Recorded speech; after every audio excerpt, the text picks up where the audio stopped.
Yes. The lead Spring Army sends its regards.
Hello, everyone. I'm the Enforcer, and I'm accompanied by Enforcer Matt.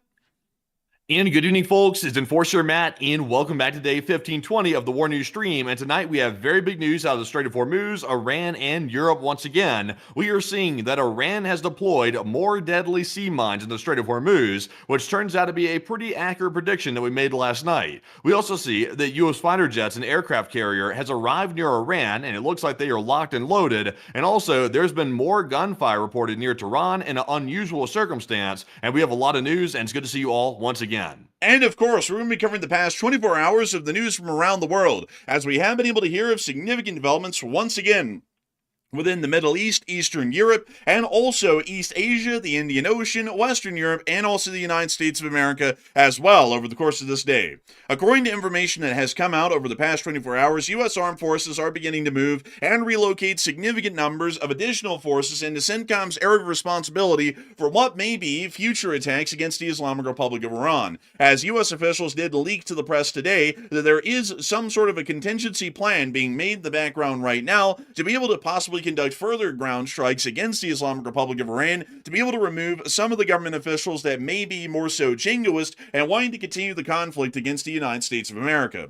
We do understand that additionally, the Islamic Republic of Iran was confirmed yesterday in that large drone swarm that we saw in satellite photography to have been laying mines within the area of the Strait of Hormuz, as the President of the United States has announced today that the Iranians were using the fast attack boats to lay even further amounts of mines within the area of the minefield inside the international waters of the Strait of Hormuz. With this announcement being made by the president, orders were also additionally given to be able to target and destroy any Iranian fast attack boats that are found within the areas of the international waters or territorial waters of the Islamic Republic of Iran within the area of the Strait of Hormuz over the course of this day. We have also been able to hear that the President of the United States has reiterated that the war is only young, and some wars like Vietnam have lasted 18 years, and people have only given him 6 weeks, which is very unfair, and he should should have 18 years to resolve the conflict. We've also been additionally able to hear that the United States of America's president has also stated that there may not even be a necessity of making a deal with Iran at all, and they may just be able to let the situation do what it does and be able to generally just walk away from it. We then heard from the Islamic Republic of Iran that the supreme leader, or at least the alleged supreme leader, Motjaba Khamenei, stated that decentralized decision-making would still be made by IRGC forces due to the fact that communicating with the central government at this moment, which is allegedly under Mojtaba's command, is apparently too difficult to be able to conduct. We have also been able to hear that Iran did lay more mines from the Iranian side as well, which we were able to confirm. Some top officials within Saudi Aramco, one of the major oil producers within the Middle East, have stated that things are going to start getting economically worse for everyone around the world very quickly, and not better, if things continue the way they are inside the Strait of Hormuz, stating that agriculture and a myriad of other industries could be heavily damaged and greatly inflicted by the shutting down of the Strait of Hormuz, which is still completely blockaded by the Islamic Republic of Iran. But not to fear, as the President of the United States also stated today that the United States of America is the one enforcing the blockade, and our blockade is an absolute success. It's stopping any vessels from entering or leaving the Strait of Hormuz at this moment, and this is exactly the way the United States government has planned the outcomes. Meanwhile, we also were able to see that a significant amount of tankers were airborne today within Saudi Arabia, and we've also seen that explosions have occurred within western Tehran, with some anti-aircraft fire being seen within the cities of Karaj and western Tehran. This was largely a mystery over the course of the day as to what exactly was leading to these major explosions, and also the air defense fire within this area. The Islamic Republic of Iran has largely dissuaded any sort of panic inside of Iran by saying that it was an air defense fire training drill, although the explosions within western Tehran would generally suggest that either the training went fairly poor and someone got blown up in the middle of the training, or it was not training. We're not entirely sure on that. We also heard that the Iranians did attack the Kurdish HQ today, and we also heard that Hezbollah did break the ceasefire that had been signed with Israel, but nevertheless, the President of the United States has also extended the Hezbollah ceasefire for three weeks, right after the ceasefire was broken by Hezbollah just hours before. We've also seen that as well within the United States of America, there's been further developments coming out from inside of the U.S. government on the situation with the Middle East and the ongoing conflict that we find ourselves embroiled in, and we've also been able to hear some major news out of Ukraine and Europe, as the Ukrainian armed forces have been able to inflict significant losses onto the Russian Federation's armed forces, and have been able to conduct significant strikes which have forced Russia to shut down the Druzhba pipeline indefinitely, according to reports that we heard today. They also hit a major pumping station in Kosovo as well. We also got reports that the United Kingdom of Great Britain and Northern Ireland are planning on conducting simulated nuclear attack drills against the Russian Federation that would be based inside the Baltic Sea to be able to prove that they are able to conduct an effective nuclear deterrent against the Russian Federation and their ongoing aggression within Europe. But with that in mind, folks, it is time for us to get on into all of this news, starting with our largest stories first and then moving our way on down into the smaller stories throughout the night. But before we get on to all of that, we do have breaking news coming out at this moment right now. And so, Matthew, what do we got? Okay, so we have some breaking news about Iran right now. It pertains to U.S. force deployments to the region. We're currently getting word that apparently an additional 4,000 U.S. troops are expected to arrive in the Middle East in the coming weeks as part of the Boxer Amphibious Ready Group and the 11th Marine Expeditionary Unit. So it sounds like we just got word that apparently another large U.S. troop deployment is about to take place, which kind of runs contrary to the idea that there's ceasefire talks that are still ongoing as we speak. So it seems to me like we're looking at escalation. That's what that indicates, obviously. But apparently they're weeks off. So if they're planning on doing something, that might indicate that maybe it's weeks away, like the deployment suggests. But we're not totally sure about that. But that's a pretty big piece of breaking news right there. But Enforcer, what say you? It does appear that according to that information, we can get the assumption that another brigade combat team of some division within the United States of America is going to be sent and forward deployed into the Middle East to be able to prepare for some form of military action against the Islamic Republic of Iran, although we're not sure when that military action will be conducted and what exactly it would look like and what the military scope of it would be and what the larger planning or strategy behind that action would be as well. Unfortunately, all we can get out of that is it's most likely a brigade combat team sized element of some form, and outside of that, there isn't really much more to work off of with that breaking news that's come out. But with that in mind, it is time for us to move on out of this brief breaking news update that we just got at the beginning of the show, and time for us to move into all of the news that we have over the course of this day. Starting with our largest stories first, and then moving our way on down into the smaller stories throughout the night. And boy, howdy folks, is it going to be a lot of news. It's quite a lot, actually. Moving us on down and into the area of the Strait of Hormuz, we have been able to hear of a great deal, as you can all see right here. There's about 10 updates on the Hormuz today, just from the American side, on the situation that is currently permeating within the Hormuz. We are going to be starting our sequence here of news stories with the oldest story coming first, and then we're going to work our way on into the most recent developments and statements that the U.S. government has made. Just a few hours after we went off air last night, we were able to hear that the President of the United States made the following statement. I have ordered the United States Navy to shoot and kill any boat, small boats, though they may be. Their Navy ships are all, 159 of them, at the bottom of the sea. That is putting mines in the water of the Strait of Hormuz. There is to be no hesitation. Additionally, our minesweepers are clearing the strait right now. I'm hereby ordering that activity to continue. As we all know, you have to repeat orders after they've been issued and they're already being carried out. But at a tripled up level. Thank you for your attention to this matter. I have to say that this is a little bit of an interesting statement, because if my memory serves me correctly, everyone, I think that I remember that our actual minesweepers were put on board of a ship and were transported back to the United States of America to be put to the scrapper's torch about at the very opening days of this war, if I'm not mistaken. So we don't actually have any minesweepers, as in the mine-sweeping vessels. We only have the mine-sweeping drones, and from what we understand, the autonomous demining drones that can be used off of the back of a littoral combat ship generally can only detect the mines and really can't do a lot more to be able to actually demine the strait. That would still require an additional equipment system to be able to go in and try and actually demine the strait, from our understanding, at least at the moment. The demining drones on the littoral combat ships are a lot like to a sense, basically just a reconnaissance drone, but underwater, so it doesn't really seem that will be clearing out the strait anytime soon.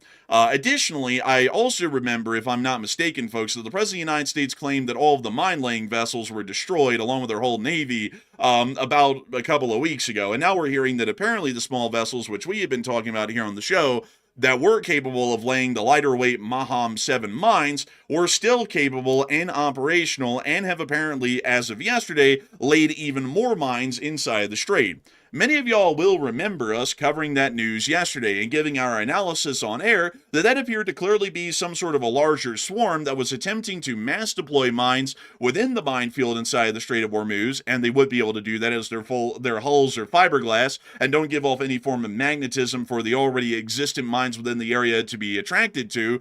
And also, additionally, it does appear that the Iranians did have mine-laying capabilities, as the United States did not deal with the fast attack boats and all other mine-laying vessels. We only dealt with the larger ones that were capable of laying mines, but we never dealt with the small fast attack boats, which also can lay mines as well.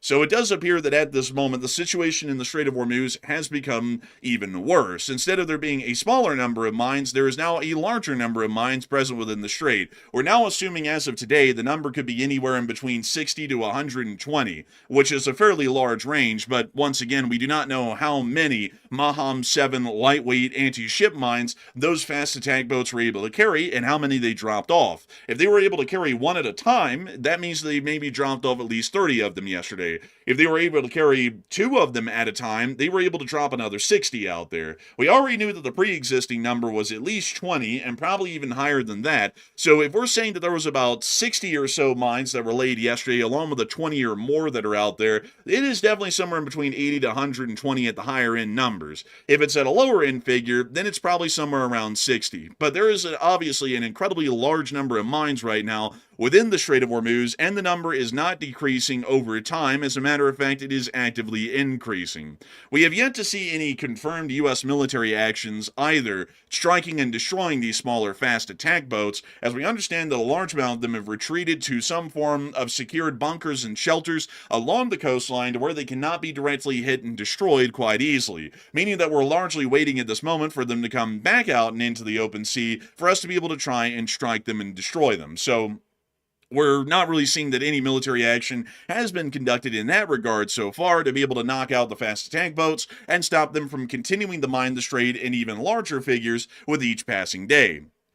We have also been able to see that the President of the United States then stated afterwards that apparently, according to a certain person, Mark Thiessen stated that the President doesn't need a deal to get what he wants from Iran, and then the President agreed. So apparently there's now an idea being floated by the U.S. government that the United States does not even need to make some sort of an agreement or a deal with the Islamic Republic of Iran to be able to deal with our primary war goals or the situation with the Strait of Hormuz.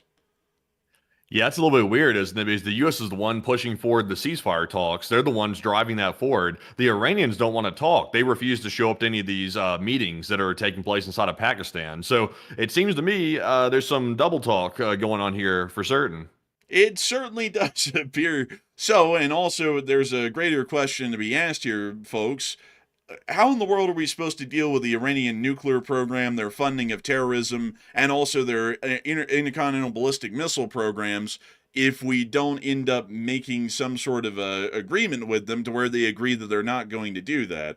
Or, at best, at least overthrow their government to where the current Islamic radical regime that's in charge wouldn't be able to do that again because they wouldn't exist anymore.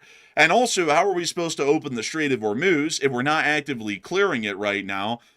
Just by sitting around and waiting for the rains to come by and bless Africa. I don't really understand what the whole concept here is of we don't need a deal. I mean, we obviously need some sort of agreement with the Iranians. We either need the Iranian government to agree to cease to exist, or we need them to agree to most, if not all, of our demands, resulting in a U.S. victory. So I don't really understand the statement right now about the United States not needing a deal, as it doesn't really make a lot of sense to me. We've also seen that as a result of this, the price of WTI crude is continuing to rise. And we've also seen that due to the inaction from the United States of America, at least in terms of clearing the Strait of Hormuz from the mines that have been laid and were laid yesterday, many industry officials throughout the entirety of the region are also saying that they're becoming increasingly concerned about the developing crisis. But before we get on into all of that news and everything else that's happened in this area today, we do have some further discussions that I've seen in the chat right now about these fast attack boats and the kind of threat that they're posing within the area. And a lot of people have been wondering, considering the fact that these fast attack boats are largely only targetable and destroyable once they're in the water and underway somewhere, and you really can't destroy them at their moorings because they're usually in some sort of a secured bunker facility near to the coastline, a lot of people are wondering if they can't be destroyed, then what happens? And Matthew, what are people thinking about that right now, and what are you thinking about that as well?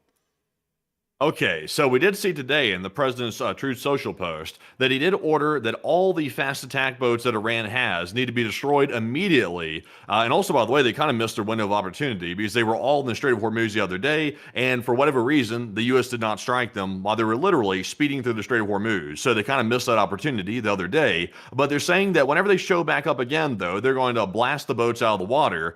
So if the U.S. cannot destroy the boats, then what happens? 60% said the Strait will then remain closed. 26% said the U.S. will eventually destroy the boats, despite them being in hardened shelters. And 8% said the Strait will open anyway. And the Strait of Hormuz is going to remain closed. Like, there's no way for it to open right now. It's just simply not the case. Today, Iran laid even more sea mines in the Strait. So that's going to further impede traffic through the Strait. And also, this fast attack fleet, which previously the U.S. had claimed was destroyed, is clearly not destroyed. They're still fully intact. And they were out and about yesterday, and now they're laying mines as well. So, honestly, the U.S. has been misleading the hell out of people, to be perfectly honest. They've been trying to make it seem like the situation is over with, and it's far from over with, and that's very obvious from what we're seeing today. So I'm with the 60%. The Strait will remain closed. Now they got to contend with taking more mines out of the Strait. So, you know, if the U.S. was using this ceasefire to rearm themselves, which it appears to be they were using it for that fact, they've given Iran time to pretty much mine the Strait with more mines, and it could be a lot. We don't know how many it is. And they've also given them a chance to attack more vessels. So I'm not sure if that was a wise 4D chess move right there. I think that might have been pretty stupid, actually. But Enforcer, what say you? I would have to be with the 60%. The Strait is going to be closed well into the indefinite future. And the thing about it, folks, is that the increased number of mines actually doesn't create a more difficult situation, because we have to clear it out basically grid by grid anyways throughout the entirety of the strait, due to the fact that there is a mine somewhere out there. Just one of them would require us to clear out the whole deal, and that would take some time. So generally, the increased number of mines isn't going to be exacerbating the situation. It is definitely showing, though, that the Iranians are trying to hedge their bets to where, if for some reason the U.S. just tried to barge through the strait and then start conducting convoy duties, that would be very difficult, if not impossible, because a large amount of vessels may be hit and sunk by mines because they're in such a large frequency through the minefield, instead of it being a much lighter frequency like we had seen at the very opening of the war. I would also have to say that additionally, due to the fact that the United States government is making it incredibly clear that for some reason or another, we're not willing to open the Strait of Hormuz, or we're not even going to try and open the Strait of Hormuz, and we're going to try and play knick-knack paddywhack with the Iranians instead, this is going to remain closed for an incredibly long time, just due to the fact that we're not taking any active actions to open the strait. I've got to say, folks, it gets very exasperating to say this every single night, because I'm just basically saying this into a void at this point, but the Strait of Hormuz has to be reopened.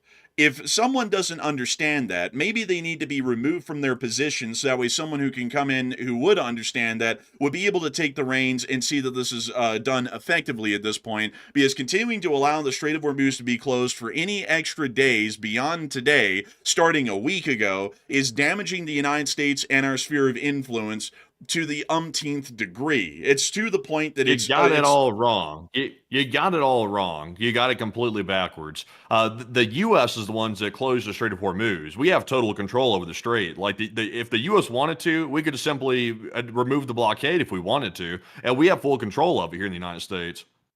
Oh yeah, I forgot. I absolutely forgot. We're about to get to that news later. The Strait of the blockade is actually our idea, folks. It's a master move on our end. Yeah, it's a 4D chess move. It's we double close the strait, by the way. Honestly, folks, it's so crazy at this point that now the narrative coming out of the United States is, because they've put a US blockade behind the Iranian blockade, now the US is in full control. I mean, that's insanity. I mean, that is so crazy. That it's desperate as hell to come up with some narrative to like twist it to where the US is somehow on top in the Strait of Hormuz. It would be better to simply say we don't have control of the strait.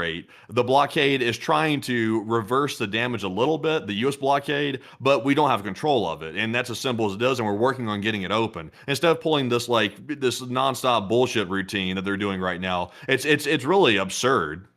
This is literally the "you didn't fire me because I quit" move, basically. It's like, yeah, I'm not losing income from being fired because I quit 2 minutes beforehand. You just didn't know. The resignation didn't make it to your desk. It's like, this stuff can only go on so long, folks, before we just have to say it. I mean,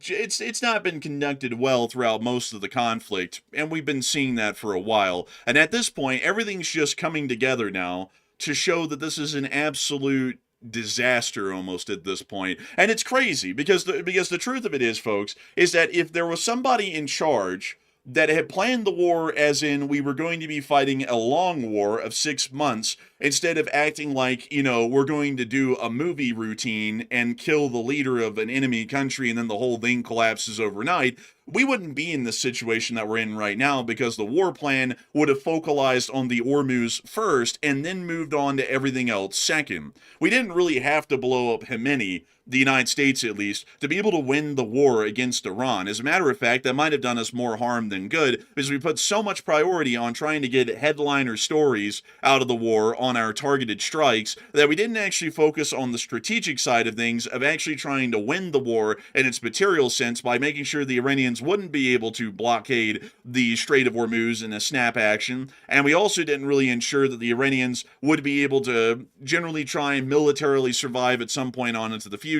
Right now, the Iranian government, at least the Islamic regime, is still intact with new leadership. They have a decentralized command, which means that their military is still largely operating the way it was during the shooting conflict, and also the Strait of Hormuz is still closed at this point, nearly 7 weeks in.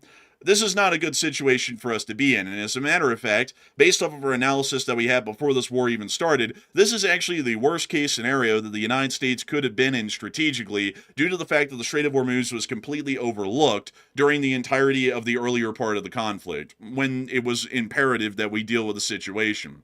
It appears that a lot of industry experts, those who would know a great deal about this, have started to say that things are going to be going quite badly once again, considering the situation that is currently ongoing within the area. As Saudi Arabia's Aramco CEO Amin Nasser said that the disruption of the Strait of Hormuz promises to have drastic domino effects on the aviation industry, the agriculture industry, the automotive industry, and many other industries that largely pertain to petroleum or any other form of liquefied fossil fuel production that generally would have come from the Middle East. From what we're understanding right now, to explain the logistics situation again, the world consumes 100 million barrels of crude oil a day. Out of that amount of crude oil, around 28 million barrels of that is produced in the Middle East every single day, and has to be shipped out around the world for the world to be able to consume it. We produce just a little bit more crude oil globally across the whole world than the world consumes day over day. With the Strait of Hormuz being blockaded, a larger part of the oil that the Middle East produces, about 28% of the world's production, has been shut off from being a part of the global supply chain for 6 weeks now. We're already starting to hear that Europe is going to be running out of aviation-grade jet fuel continent-wide here within the next few weeks. We're already seeing that some of the poorer countries in the world that cannot really account for or adjust their spending to the rising prices, like Mozambique, have already started to run out of fuel. Prices are rising at the gas pumps around the globe for everybody due to the fact that we are still consuming globally 100 million barrels of crude a day, and we're only getting, in global supply these days, about 70 to 75 million barrels worth of oil per day, meaning that the world is running a 25 million barrel oil deficit daily at this point, and that can only go on so long until we start to see significant material shortages, because there literally just won't be enough oil to go around, and there is no amount of what-if-isms and also dreamy wishes that is going to be fixing that problem. Venezuela is nowhere close or comparable to Middle Eastern oil production in numbers. There is no oil fields that can mature quickly enough in the United States of America to completely replace the Middle East, because the United States of America would have to produce 175% of its current crude oil production in less than 3 months' time to be able to try and account for that issue. Europe cannot really account for that either, as well, as there largely are no large oil fields within most of Europe to be able to tap into, rather than the ones that have already been tapped into so far. China doesn't really have any oil fields of its own to speak of, and because of the situation with the ongoing war in Ukraine, most Russian oil fields are largely inaccessible, and even if they were accessible, the Ukrainians are going to make sure they're not. So generally the situation is, in short, somewhat grim at this moment right now, and it does appear that we'll most likely be guaranteed at this point significant economic calamities due to the disaster that has now unfolded within the Strait of Hormuz, as far as our strategic outlook is concerned on the U.S. war front. So, not really looking too good, and it does appear that the United States might be trying to see about continuing military actions at some point here in the near future to be able to deal with that situation. And to skip ahead to the most recent thing that we heard before we went on stream, we did get to hear that U.S. military planners are reportedly developing options to strike Iranian military leaders and other obstructionists within the regime who U.S. officials have suggested are actively undermining negotiations. That was according to CNN. Ahmad Vahidi, who is the commander of the IRGC, is reportedly one of the individuals that might be on that list. It does look as though the U.S. may be working towards continuing strikes against the Islamic Republic of Iran, as we did get reports yesterday that, well, actually just within the early hours of this morning, that the USS George H.W. Bush, a Nimitz-class aircraft carrier, did arrive within CENTCOM's area of responsibility today. So far, we're not sure if that means that the USS Gerald R. Ford is relieved, or if that now means that we have 3 carrier strike groups within the region, which would be significantly increasing available naval air power, at least within the area at this moment in time, and also additional air defense interceptors from the SM-3s and the SM-2s on board the the guided missile destroyers that are a part of that escort in the carrier strike group, and also a couple of additional logistical support capabilities that would also be tagging along with that additional carrier strike group as well. We've also seen clear evidence that another flight of FA-18C Hornets from the United States Marine Corps have been making their way across the sea and into the Middle East today as well. As around 12 FA-18C Hornets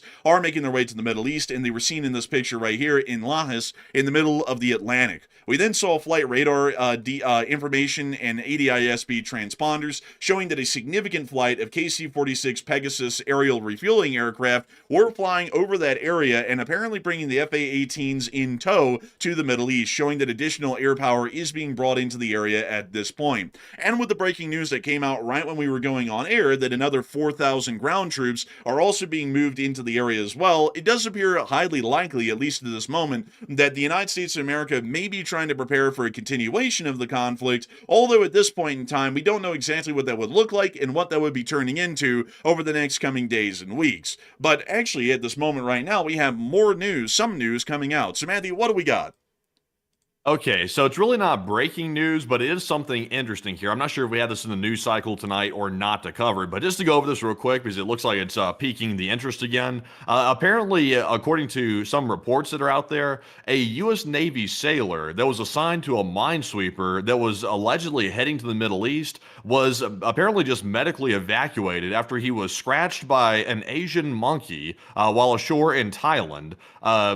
That's an odd occurrence. I'm not really sure what to say about that. I guess they were in Thailand. I guess they were on the shore, and apparently one of the monkeys came up and scratched the guy. Must have drew blood or something, I would assume. So that's just what we need in the midst of all this is something like that happening right there. Enforcer, what's your comment on that? Clearly an agent of the Chinese Communist Party. We need to put out a most wanted in the FBI for this monkey. It needs to be found, and we need to hold it accountable to the laws of the United States of America for assault and battery with deadly intent, and possibly even attempted murder against a sailor of the Navy of this republic. Quite an unfortunate incident. Mm-hmm. Why would you have to be medically evacuated from Thailand over there? I mean, why can't you just get treated there? I mean, surely getting scratched by the monkey is not that dangerous, could it be? I don't know. Actually, I wouldn't really be honest with you, but I do have to tell you, Matthew, that I have heard that incidents of global, let's see, how in the world would we put this? Global simian-isms are continuing to happen. We are hearing, folks, that there have been increased attacks and threats of attacks on U.S. bases throughout the world from those Asian monkeys. For some reason, they've been traveling around. Apparently, we're assuming that they're all working for the Chinese Communist Party. So if you see, folks, a rhesus monkey in your neighborhood, you need to call the local authorities immediately, because that might just be another Chinese Communist Party operative that has been trained by the Chinese, because animal training is a fairly common thing these days, to be able to try and attack U.S. citizens and U.S. soldiers of the Republic. Unfortunate tragedy, to say the least. But I don't really know what to make of it, all jokes aside, folks. I mean, I think the commander said something along the lines of, this kind of crazy stuff just happens from time to time. We couldn't have even expected it. So I don't know. Okay, so apparently it's very dangerous, actually. I wasn't aware of this, so this explains why he's medically evacuated. So it sounds more likely, true than false at this point. Apparently, a monkey scratch is dangerous and requires immediate medical attention because you can get, possibly all kinds of really horrific viruses from that, apparently. Also, infections, bacterial pathogens, and even minor scratches that break the skin can transmit rabies. Oh my God. Also, herpes B virus. What? My goodness, this is awful. Like you can get all kinds of bad stuff from a monkey scratch. Apparently, I didn't know that. I've never had to think about it. So apparently, it's serious. It makes you wonder why they were hanging out around these animals anyway. It's like it seems like a dangerous thing to do, especially considering the circumstances that they're being deployed for. Oh my God, dude, that's like the armadillos that carry leprosy. Dude, that's crazy. I didn't Yeah, know that really. about the Asian monkeys. Like, they just, it's an Asian monkey. It's not like a particular, like, species, or is that, like, the common English name for the species? It just says in the report, it just says Asian monkey. So I'm assuming that's a species of monkey, I'm assuming, instead of just like some random like, generic term for like that. It's like I guess I don't know a whole bunch about it, to be honest. That's crazy. I mean, one hell of an occurrence. I guess that sailor's going to have a story to tell. I don't know if it's a good one or a bad one, but it's certainly a story. So there you have it. Apparently, we now understand that one of the crew members has apparently been scratched by the Grim Reaper monkey in Thailand, and he will now have to be returned to the United States for them to try and save his life from all the afflictions that he may have just gotten from being scratched by this monkey. What? Anyways, moving on from that story, we can't harp on that one for too long. There's just so much going on these days, folks. So much going on around this great world of ours. Well, moving us on from that, it is time for us to get on and into the rest of the news that we were able to see within the Middle East, as we did see another large flight of tankers within the area over the course of this day. It does appear that a lot of these were the KC-46 tankers that were ferrying those FA-18Cs over into the area that were from the United States Marine Corps. So that largely appears to be a continuation of that ongoing development. We have also seen, getting us back into our U.S. news within the area of the Strait of Hormuz, that according to the President of the United States, he also made an additional statement today. For those people, fewer in number now than even before, that are reading these news channels that allegedly are failing, that think I'm anxious to end the war, if you would even call it that, with Iran, please be advised that I am possibly the least pressured person ever to be in this position. I have all the time in the world, but Iran doesn't. The clock is ticking. The reason some of the media is doing so poorly with subscribers and viewers is because they no longer have credibility. Iran's navy is lying at the bottom of the sea. Yada yada yada. Anyways, it's the same shit as usual. Time is not on their side. A deal will only be made when it's appropriate and good for the United States of America, our allies, and in fact the rest of the world. So that's also a statement of the President of the United States today, is that we're in no rush at all to do anything. We've also been able to hear that apparently the U.S. Navy, according to some officials who have spoken to the Wall Street Journal, fired more than 1,000 Tomahawk cruise missiles into Iran since the war had begun, which I believe is one of the largest numbers of Tomahawk cruise missiles that has been used in any conflict in history, or it's one of the highest numbers that I've heard of that has been used in any conflict in history. So quite an interesting detail to hear, and it is most likely showing that we are significantly low on Tomahawk cruise missiles and also other forms of advanced guided munitions and missiles due to the fact that such a large volume of them were used in the first 5 weeks of the war, which were the shooting phase of the conflict. We have also been able to hear that according to the President of the United States, he doesn't know who's in charge of Iran, and he's saying that a third group is taken over from over Iran after Khamenei was sent to greener pastures, and a second group was wiped out. So apparently there is a third group that's in charge, but for some reason we're also saying that we don't know who's in charge, although we know enough to be able to say that the third group is now in charge of the country. Moving us on out of that, we've also been able to hear that according to the President of the United States, he also stated, "We've never had so much ammunition. Our ships are loaded, locked and loaded. They're ready to go." We also were then able to hear as well that apparently, according to the news that the president stated about Iran dropping more mines in the Strait of Hormuz, the president stated it was foolish, but they can do it if they want to. We also were able to hear that the U.S. is possibly planning future strikes on the Islamic Republic of Iran, and we're hoping that that would be the case at this point, because sitting around and doing nothing really isn't boding too well. We've also been able to hear from the Iranian side that according to their claims today, Motjaba Khamenei has authorized Revolutionary Guard generals to make decisions due to the difficulty of communicating with the central authorities inside of Tehran. We have It's like, what do they mean, difficulty communicating? It's like, also, by the way, how come this guy hasn't been seen by anybody? He hasn't been out for public events. I mean, I assume he's scared to come out because he doesn't want to get hit by a U.S. airstrike. I'm assuming that's part of it, but he hasn't been seen on camera. He hasn't been seen in photos, on video. He hasn't been seen by anybody. If somebody's seen him, they haven't said nothing about it because this guy's more elusive than a ghost at this point. He could be a ghost for all we know. It seems like he's relinquished all control despite being the alleged leader of Iran. I don't even know what to make of it anymore. Honestly, the whole thing is a joke at this point. I don't even know what to make of it, folks. I'm not even really going to really ponder on it too much. I'm just going to get you all the news out because at this point, what more is there to say? I mean, I don't even know. But we also have been able to hear that Iran did deploy more mines in the Strait of Hormuz over the course of this day. So it does appear that we were able to get confirmation from all ends, because I did see some people in the chat saying that it appeared that our story was completely bogus about the Iranians laying more mines. The president said they laid more mines. The Iranians said they laid more mines. Everybody else in the world said they laid more mines, so they laid more mines. No fake news there. That's just the reality of it. The situation has once again gotten worse. So with that in mind, we do understand that a lot of people right now are talking about what the U.S. is planning on doing with all of those fighters and tankers that flooded into the Middle East, and also the additional arrival of the George H.W. Bush. And a lot of people have been putting in their thoughts. And Matthew, what are people saying on their thoughts and prayers right now? And what are your thoughts and prayers as well? Okay, so we did see today, we can confirm this information that apparently a whole bunch of FA-18 fighter jets with the Marine Corps apparently took off from some islands in the Atlantic, and we did see a long line of refueling aircraft, which we believe had those FA-18s in tow, and they were taking them into the region near Iran. So those have arrived. We've also seen refueling tankers show up, also tons of cargo aircraft still flooding into the Middle East. So preparations are still underway, but here's the catch though. They've been preparing for weeks, and they've had many weeks to prepare. So every single day that they're delaying at this point from taking action on Iran is giving Iran chances to mine the Strait, which they've apparently done last night. It's also giving them chances to hijack more vessels, and also giving them a chance to rearm themselves from China. So, you know, it seems like it's possibly good for the United States to take this chance to rearm, but it's also giving Iran a leg up as well by waiting too long. So we also saw that an aircraft carrier apparently showed up to CENTCOM today. So what are your thoughts? What is the U.S. about to do?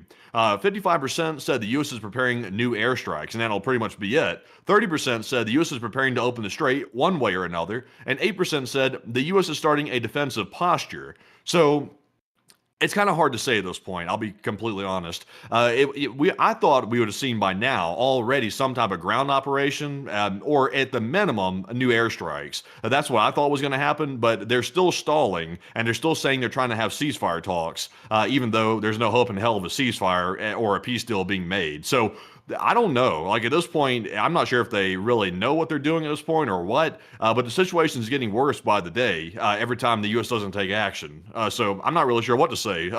So, Enforcer, what say you? I'd have to say I'd be in the unsure camp at this point, folks, because I don't know. I don't like. I honestly, folks, it gets very aggravating. Like I keep very positive throughout the day before I have to do this, but when I have to sit here and start doing the monologue, literally item line after item line, and just explain how things are going, it's not going good at all. I mean, if anyone's telling you that it's going great and we're on the winning end, that's definitely not the case at this point. We could definitely be on the winning end. But because of our current leadership in this country, which apparently doesn't understand what the winning end looks like, we're not on the winning end because they don't know what the hell that would even look like or what they would want it to look like or what their goals are or anything for that matter. So we're stuck in this really weird quagmire where we don't know what's happening tomorrow. And if something does happen tomorrow, it's probably been so poorly planned that it's basically an amateur blunder on a chessboard, and then we're immediately checkmated almost the next day on that very move. So I would have to say I'm unsure of what we're going to be doing. We might be conducting airstrikes. We might not be conducting airstrikes. We might pretend like everything's fine until we start running out of oil, and then we'll pretend like that could be blamed on someone else. I'm sure Yeah. go ahead. I guess at this point, since we can't begin to explain what the U.S. leadership is about to do. At this point, that's a futile effort to try to even assume what they're trying to do at this point, because I'm not sure if anybody knows. So basically what they should be doing is priority number one should be reopening the Strait of Hormuz. That should be priority number one. And while we were very much against a ground invasion or a ground raid, if we have enough drone defenses or some way to fight off the Shaheeds, a ground invasion might be the best way to go. It's still going to have bad casualties. That's the unfortunate side about it. But we have to get the Strait of Hormuz reopened, because if we don't, all these experts out there that are out there saying that's going to have a ripple effect, a domino effect throughout the entire global economy. They're not just saying that just for shits and giggles. They mean it, and because they're experts in the field. So they have to get the Strait of Hormuz open. So however they need to do that, they got to start taking some action to open it up. And so far we haven't really seen that, but that's what they need to do first. Yeah, I would say so. I see some people in the chat saying, well, you expect them to put out their war plans. Oh my God. I gotta say, folks, I don't know what it is with some people not wanting to just look at something and see it for what it is. It's something else, because this clearly is going as badly as it could go. I mean, if you go back and listen to one of my streams that we ran before this war started for like the week or two beforehand, you will literally hear me talk about here's how it could go. It could go well or it can go badly, and it all relies on what we do in the first opening days on Hormuz. And now we're literally looking at the very worst case scenario that I explained could happen way back then. I went over all of the different avenues that this could go down in a broader sense. I said it could go well and we could clear the Hormuz and then they don't have any leverage and we just obliterate them until we get what we want. Or, we can end up not doing something about the Hormuz, which would be absolutely detrimental and would be highly unlikely because the military has been talking about this for decades, and we would end up being economically screwed over. And then we ended up doing nothing about the Strait. We're still doing nothing about the Strait, and we are going to be economically screwed over as a result. Economic experts, which generally know what they talk about, and also oil industry experts, which generally know what they're talking about because they're experts in their industry, have been saying for weeks now that this is going to evolve, if the situation does not change, into an unmitigated financial disaster and an economic disaster for the Western Hemisphere, and generally for the Western world at large. And it is turning into one at this moment right now. It is. And I don't know what in the world we're doing, sitting around idly for another day, not trying to fix the situation, because that would be the clearest thing to do. Because this is all they have to say. They don't have to explain the war plans, folks, like they did on that Signal chat that they accidentally let the editor of The Atlantic into. They don't have to do anything that deliberate. They just have to sit there and say, we're going to conduct military actions to open the Strait, and we're going to get it open hell or high water. That's all they have to say. It's not an advanced war plan. And the Iranians already know that if we go to war with them, that's going to be an area we're bombing them. And what are they going to do about it? Because they know that a bomb's going to get dropped on the IRGC's head, what does that make their heads invincible? It doesn't. Like when Germany knew that we were going to be landing in France, they knew we were going to be landing in France, but they didn't know where. Like, generally, you give a general...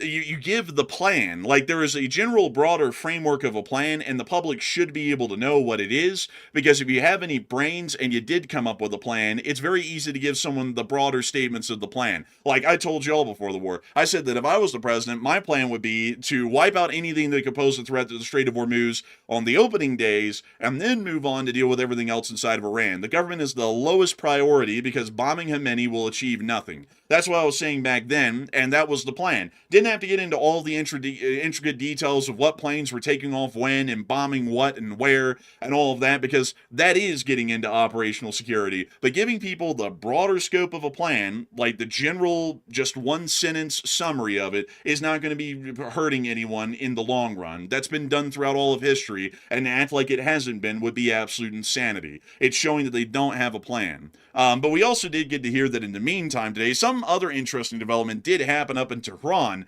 which was quite interesting to say the least. We were able to report that some sort of an explosion happened up in the area of western Tehran. We don't know why or what this was or what blew up.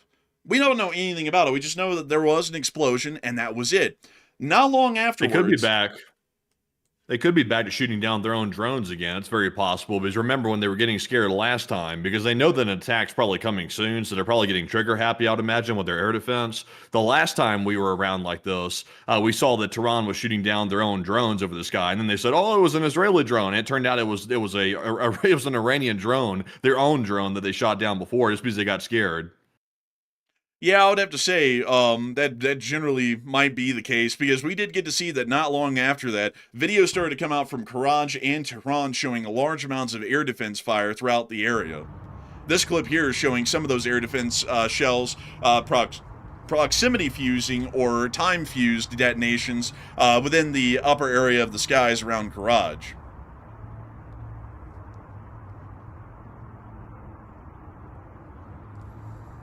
Moving us on from that, we also get to see that within Tehran, there was also some anti-air activity as well within this area, which we saw in this very short clip right there. And we also saw a slightly longer clip from some sort of a nighttime parade or a rally of some sort that was going on, where we could also see the air defense fire as well. We hear some guys screaming, and we also see the air defense fire up there as well. That's pretty brave to get out there and hoard up in the street like that in the midst of possible attacks coming soon. Man, it seems like they're definitely having a picnic, folks, down there in Tehran at the moment with whatever sort of... They're having these rallies every night. It's like, don't these people have jobs or something to get to in the morning? Like, Why are they out there every day? That's honestly a big question to me at this point, is how in the hell do they have the stamina to be out there every day? But outside of that, though, we did get to see that these explosions did happen inside of an explosion happened within western Tehran, and there was a large amount of air defense fire, and it's a bit of a mystery as to what all of this was and why it happened. The Iranian government has claimed, and this is obviously a BS claim, that it was an air defense training drill with live ammunition over a populated urban area, which it makes that completely unrealistic because any form of training usually doesn't use live ammunition over a populated urban area due to the threat that if there is any sort of a dud round that doesn't proximity fuse, that thing could come down on a small house and wipe out a family. So that's generally why you don't conduct air defense training drills over a major metropolitan area with live ammunition. So clearly that story's not true. But what we don't know, though, is what exactly happened. It's a little bit up to mystery right now. They could have shot down one of their own drones, like Matthew was saying. They could have seen that some sort of an explosion happened within Western Tehran for unknown reasons, and then the air defenses had a knee-jerk reaction hearing the sound of an explosion and just started firing into the air. They could have just been an element of pandemonium where they just started firing into the air out of the blue for really no reason. Or it could have been that there really was some form of training, which would be absolutely stupid, and one of the air defense guns blew up because the ammunition may have been mishandled, or the gun was at the very end of its lifespan and it suffered some sort of a catastrophic failure that led to a breach explosion. We just don't really know. There's a lot of different answers that could be given to this, but it is a really interesting occurrence to say the least. Moving us on over and into northern Iraq in the city of Erbil, we also got to hear that a Kurdish military HQ was also hit by apparently some drone attack within the area, which we saw right here. We believe it was by an Iranian proxy force or by the Islamic Republic of Iran itself.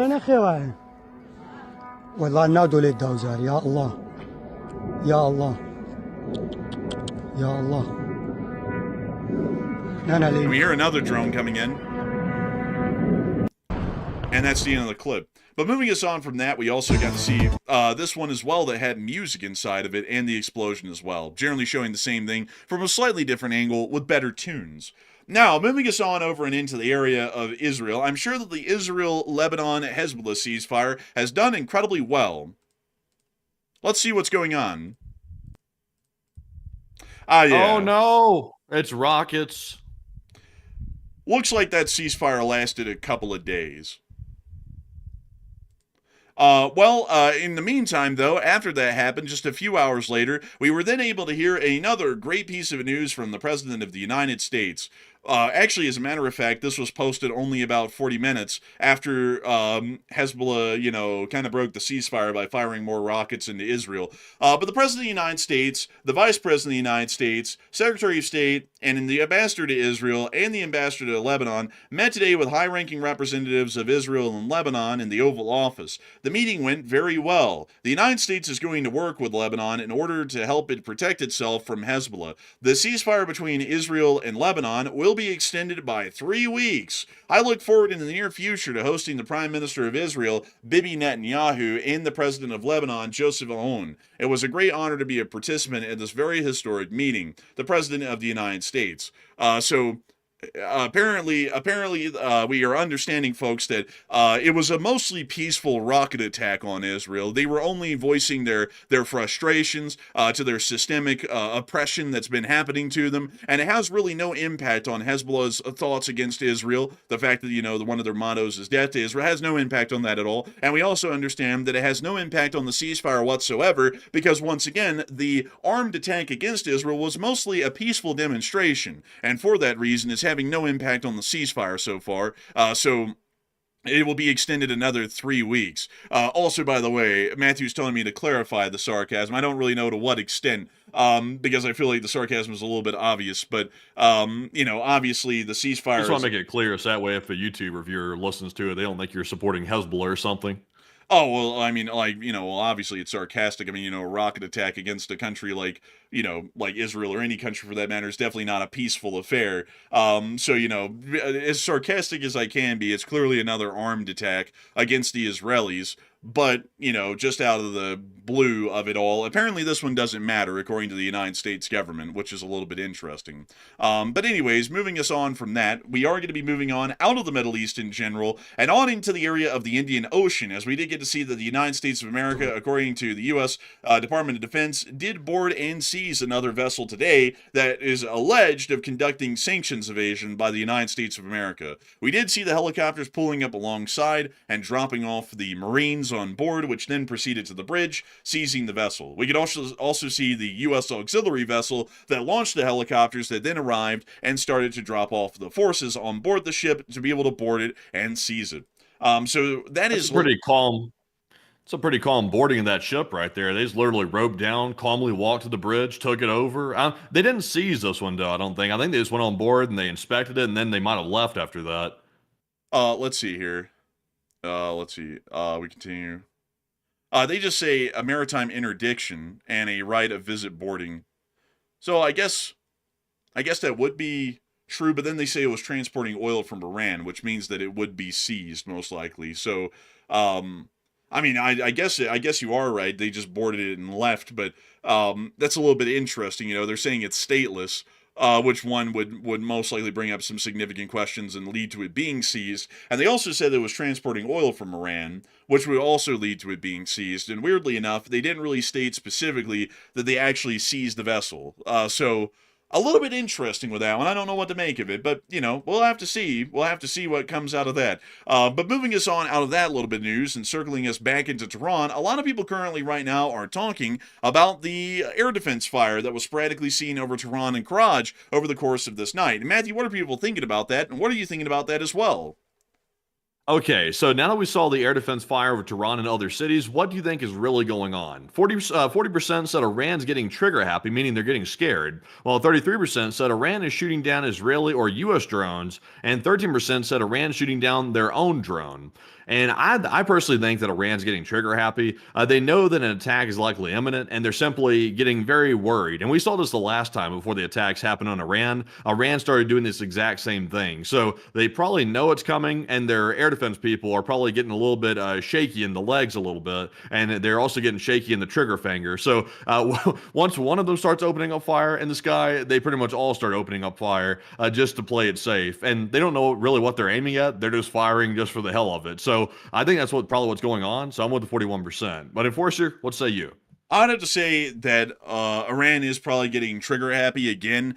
We have seen that sometimes mass pandemonium does grip the air defenses within some cities, and they just start to fire off sporadically into the skies out of the blue. And I have a feeling that's probably what happened this time around. I don't know how to explain the rising smoke from an explosion that we saw in western Tehran. I wouldn't be able to explain that one well, but I generally would believe that they were most likely having some sort of a knee-jerk reaction in fear that there was something in the sky, considering that they never know if anything's up there, even during the active war, and they would generally just fire up into the sky to look busy, because that's about the best that Iranian air defense can amount to.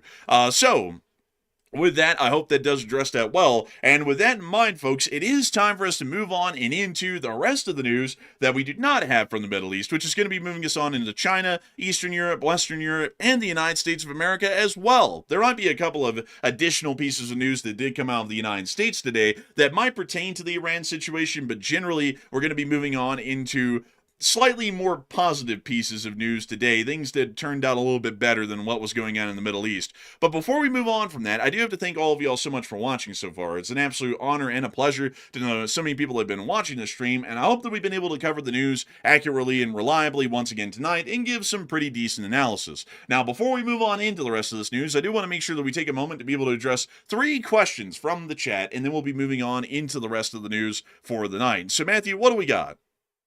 All right, so let's start off with our first super chat, which goes to none other than Joppy1992. And thank you very much, Joppy, for being a channel legend and supporting the channel with that $50 support, and we do appreciate that. And Joppy said, as a European, I consider the U.S. government to be, in his words, a traitor to Europe, and doing so much harm that they're turning the U.S. into an enemy, even if that wasn't their intent to become one. And the U.S. Will blame NATO, but the U.S. did the worst F-up imaginable. It's unforgivable, in Joppy's words.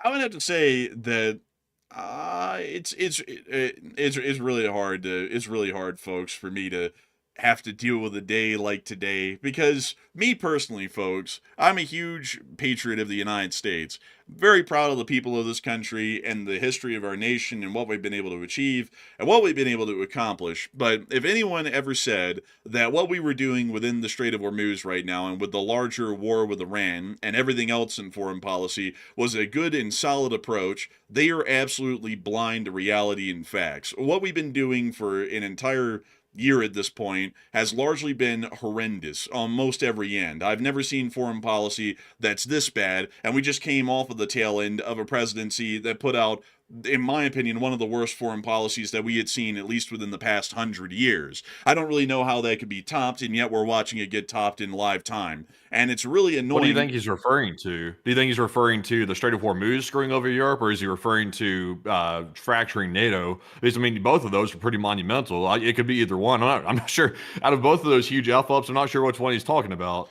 Well, there's just a myriad of them. The whole Strait of Hormuz deal, the tariff war deal with everybody, the threat to annex Greenland, the threat to just break up NATO for the hell of it, threatening everyone to go down and clear the Strait of Hormuz, which isn't even their problem because we started the war that created the blockade of the Hormuz, and all of the other things as well, like, for example, lifting sanctions on the Russian Federation to help them profit and prolong the war in Ukraine, the blocking of weapons shipments, in some cases to European countries, because we have underestimated how difficult it would be to fight the Iranians or how exactly to fight that war due to poor war planning. I mean, you could go on an endless list at this point of things that would have a whole bunch of countries in the world pretty unhappy with us right now, and quite obviously so. And so I gotta apologize to all the folks in Europe. And I would hope that y'all understand that this has been an unfortunate lapse in judgment in U.S. foreign policy, as the United States of America, from a personal position and a business position, greatly appreciates our allies around the world, in Europe, in the Middle East, and also in East Asia and every other corner of the globe, because they help to make the United States the nation that it is, help us to be able to power project the way we do, and we also are able to mutually cooperate with each other to be able to improve our common lot together. And so I would have to say a huge apology to any Europeans who have been taking some executive U.S. policies as the representation of most American citizens, because I can say this clearly to you, I don't believe that hardly any American citizen ever thought in their wildest dreams that this would be the sort of an outcome in the horrendous foreign policy that has been seen so far. Yeah, definitely not this bad. Like, there's always mistakes that can be made, but at the same time, though, when a mistake starts getting very bad and then they start digging the hole deeper, it starts getting really tough at that point. But also, Jabi said, I mean the Strait crisis. He said NATO is not as consequential as the lack of natural resources from the Strait is. And between the two, I would agree the Strait crisis is the bigger one. Between the NATO fracturing or the Strait of Hormuz situation, the Strait of Hormuz is going to affect and screw over everybody. It's not going to just screw over Europe; it's going to screw over the United States too, which is the crazy part. We're doing something that's an F up that's going to screw over the entire global economy. So it's not isolated to a region. It's not isolated just in the Middle East. It's going to affect everybody. It's going to affect literally every industry too. So if there was any possible F up that you could make, the worst possible one you could make was causing the Strait of Hormuz to get blocked up and not having a way to open it. So I would agree. Yeah, I mean, like just to be upfront with y'all, I honestly assumed coming off of the last presidency that nobody could do worse, because the last presidency, in my opinion, was doing about as badly as it could do, and that's also what makes my frustration this go around a lot more noted, I suppose, than the last one, because the last one I was like, this is pretty bad, but hopefully we'll see a rebounding here. And then we went from one weakness to the next weakness, and it has not improved at all in foreign policy. It's looking horrendous. And so I do apologize to all of our allies overseas. All I can tell you at this point is just wait a little bit, because I don't think this is going to be continuing on that much longer, to be entirely honest with you. And things will start turning around to generally improving, because I've never seen, just to be upfront, I've never seen an administration that has gone out of its way to basically screw the United States over on the global stage as badly as it has been done so far. This is nothing that has been done can be spun in a way that benefits the United States of America. We chop off allies by the bushel at this point, and then act like we don't need them, when in reality, we're better off with them than without them in every single instance.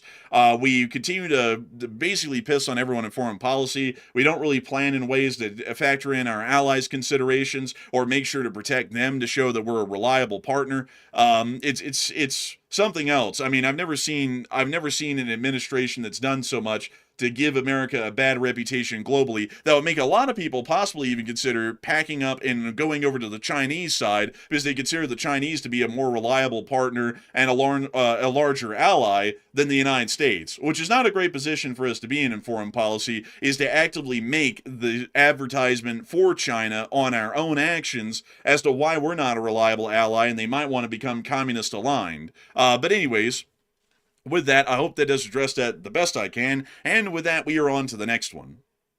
And our next one here is going to go to Fred Vreeman. And thank you very much, Fred, for that $50 support as well. We do appreciate that. And Fred said, this is literally insane.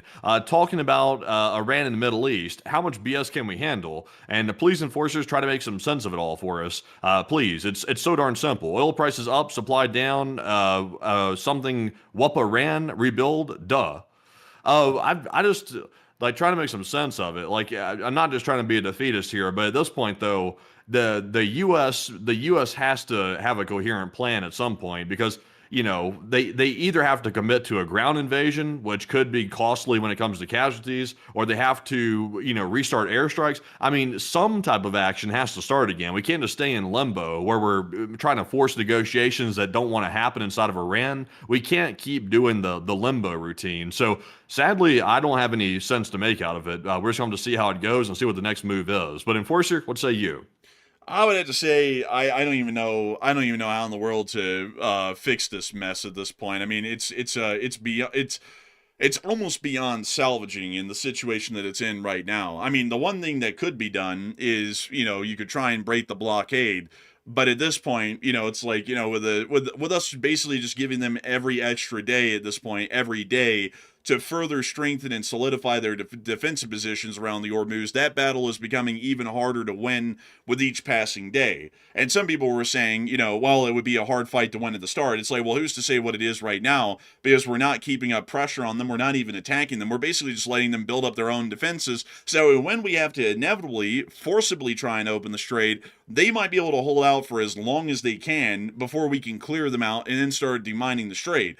It's a situation that's pretty tough. I mean, like, it's really tough. I just have to say, I just don't really know how to even fix it at this point. And it's like, everybody's going to be pissed off at it. This is like, if this affects everybody and everybody's going to pay the price for it, economically, that is, we're going to piss off every single ally we've got. And it appears to be, it's going to get worse. I mean, I see a lot of people, there's some people in the chat saying, look, you guys don't understand. This will be fixed soon. It won't cause a problem. I mean, even hypothetically, if tomorrow, which this isn't even possible, but in like a parallel universe, if you were able to reopen the Strait of Hormuz tomorrow, we would still be seeing economic effects in a couple of months. The prices would still rise because there's a lot of damage to refineries in the Middle East right now as a result of the strikes on those facilities, and the oil capacity is still going to be low even with the Strait reopening. And now we have a double whammy problem. The Iranians are still closing it, they're still mining it with more mines, and also now the U.S. is blockading on top of that.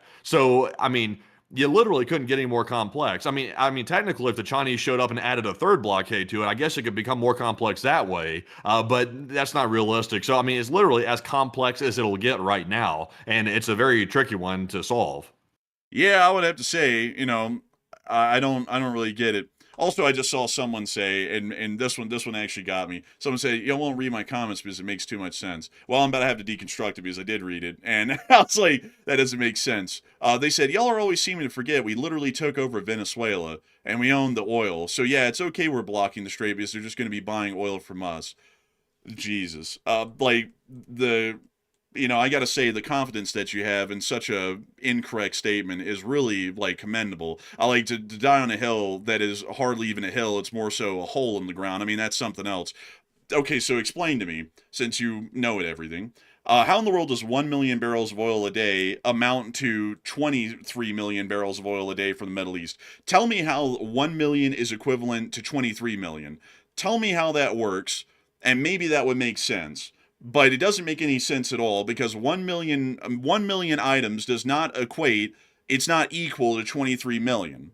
There's just no, like, just getting beyond that point, not even discussing anything else, there's a huge disparity there. That's like saying, well, I'm as rich as Elon Musk because I have $92 and Elon has almost $1 trillion. You know, it's like, that doesn't really add up. And if someone said that, it wouldn't make any sense. And that's what you just said about the oil situation. Also, them buying from us doesn't do us any good because we're still not able to produce the amount of oil needed to supplant Middle Eastern production, meaning that everyone's sucking oil out of our reserves and they're disappearing every day.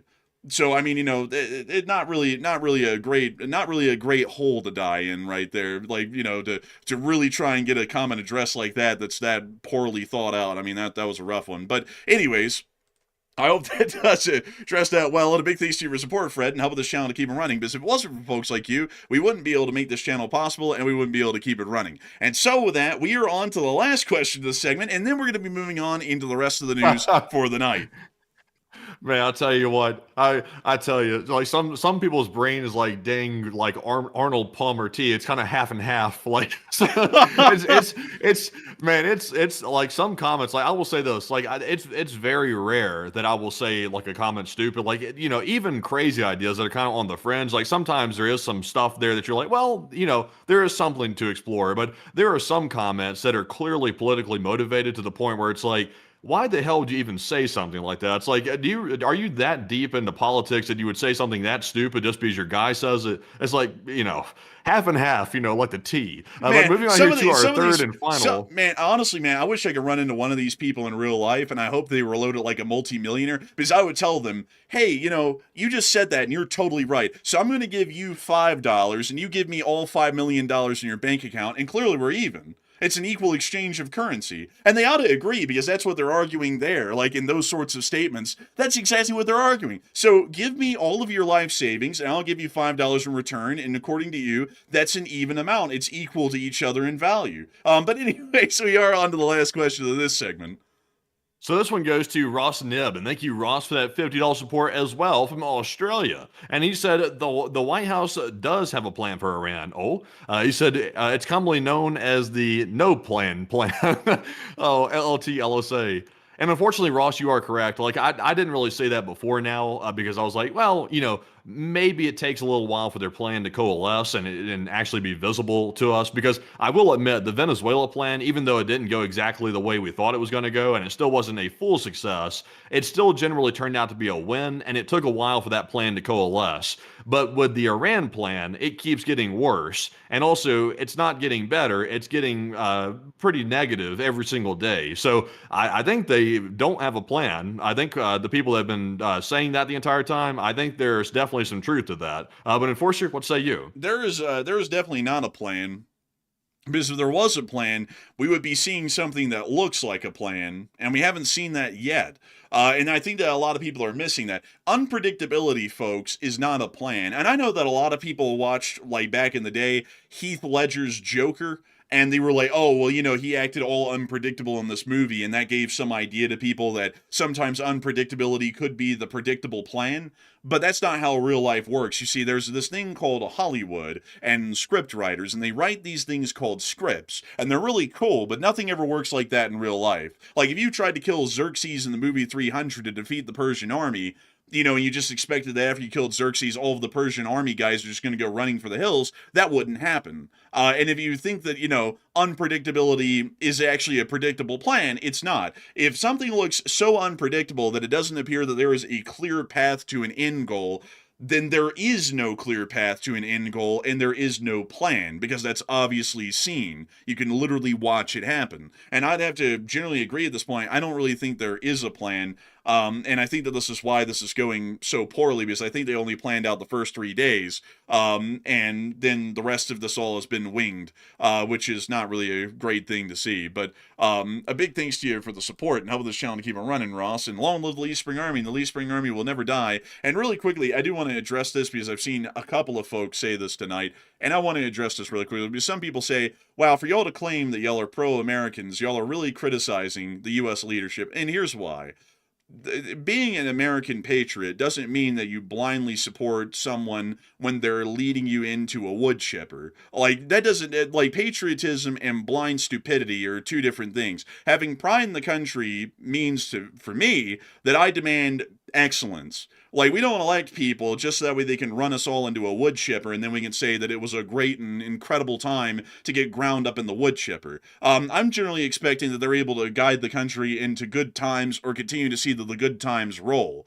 That's what being a patriot is really about. It's not about having blind faith to just some man. You could attach that blind faith to any common citizen in this country and blindly follow them into the depths of hell, and you could call that patriotism any day of the week. But patriotism is having a true care and respect for the nation itself, not a man, and having a true respect and care for the citizenry of this republic, regardless of their political affiliation and their well-being. And that's why I criticize actions in foreign policy of the United States when they're clearly stupid in guiding the republic by the hundreds of millions into a figurative wood chipper, because if it looks like it's a wood chipper and it doesn't look like anyone's going to be coming out of the other side in one piece, I'm going to say that isn't a good thing. We're walking into a wood chipper and all these people are going to be worse for wear and in a whole bunch of pieces coming out the other end. That's why I criticize the country, because I actually have a care enough and a damn enough about my nation to actually say that sometimes we need better actions, we need better decisions. That can come from the same person right now, but that would also demand at this point for someone who has shown that they have absolutely no humility to have some humility and actually listen to people around them to come up with a plan that might work, which at this point appears to be much less likely than the Strait of Hormuz reopening in a blind miracle someday. But anyways, moving us on from that, it is time for us to get on into the rest of the news for the night. Moving us on over and into the United States of America, we have been able to get some pretty interesting news out of Washington, D.C. over the course of the day. We did get to hear that according to some U.S. officials who spoke to the press today, specifically the Wall Street Journal, the U.S. has burned through so many munitions in Iran that some administration officials increasingly assessed that America couldn't fully execute contingency plans to defend Taiwan from a Chinese invasion if it incurred in the near term, meaning that if a war over Taiwan happens in the next 2 years, we might not actually have enough munitions to be physically present in that fight for a long duration of time throughout in the entirety of that conflict, which will probably last for a half year to a year before it reached its conclusion. So a little bit of a concerning sort of a statement to hear from some U.S. officials. We have also been able to hear that a little bit of additional detail came out about the alleged reasons why the Secretary of the Navy was dismissed, at least according to Reuters, and it was because he was moving too slowly to implement reforms to speed shipbuilding, and because he had fallen out with key Pentagon leadership. At least that's what Reuters alleged was the reasons for the dismissal of the Secretary of the Navy. So take that for what you will. We've also been able to hear that apparently the President of the United States stated today to a reporter that asked how much longer the war would take, at least asking on the behalf of the citizenry, that apparently the president stated that the war could go on as long as Vietnam, which was about an 18-year-long war. And so we're now understanding that the conflict could go on for an indefinite period of time, according to the president, even as long as Afghanistan. We've also been able to hear that apparently, according to some U.S. officials, they say that the U.S. has used the ceasefire with Iran to reposition and restock military assets within the region, possibly preparing for future military conflicts and largely working towards that claim. We've also been able to hear additional reports as well today that the Department of Justice has stated the following. Let's see. According to the information that we have, a soldier of the Republic named Gannon Kin Van Dyke, and I do want to make this incredibly clear before you read any of the following, that every citizen of the Republic that is alleged of a crime is innocent until proven guilty under the laws of this nation. And so this is the allegations that have been made against Van Dyke. This is not the actual crimes that this citizen has conducted, and a court and a jury of his peers would have to find him guilty of these crimes with the totality of the the evidence in front of them in a court. So, moving us on from that, and as alleged in the indictment unsealed Monday in a Manhattan federal court, Van Dyke has been an active duty soldier in the U.S. Army stationed at Fort Bragg, a military base located in Fayetteville, North Carolina. In connection with his work, Van Dyke signed non-disclosure agreements in which he promised to never divulge, publish, or reveal by writing, words, conduct, or otherwise any classified or sensitive information relating to military operations. Starting around December 8th of 2025 and continuing through at least January 6th of 2026,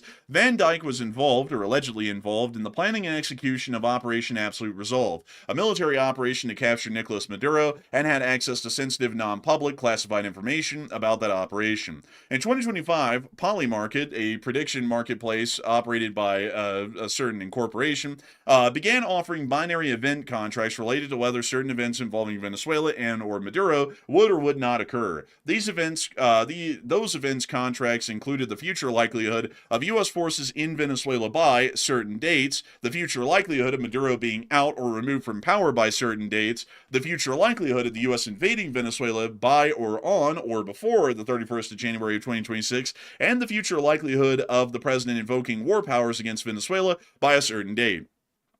And also, apparently, Matthew wants a summary. I was going to read the whole thing to make sure that we weren't stating anything that would be inaccurate, at least from what we're seeing, so that way, we don't get open to civil liabilities.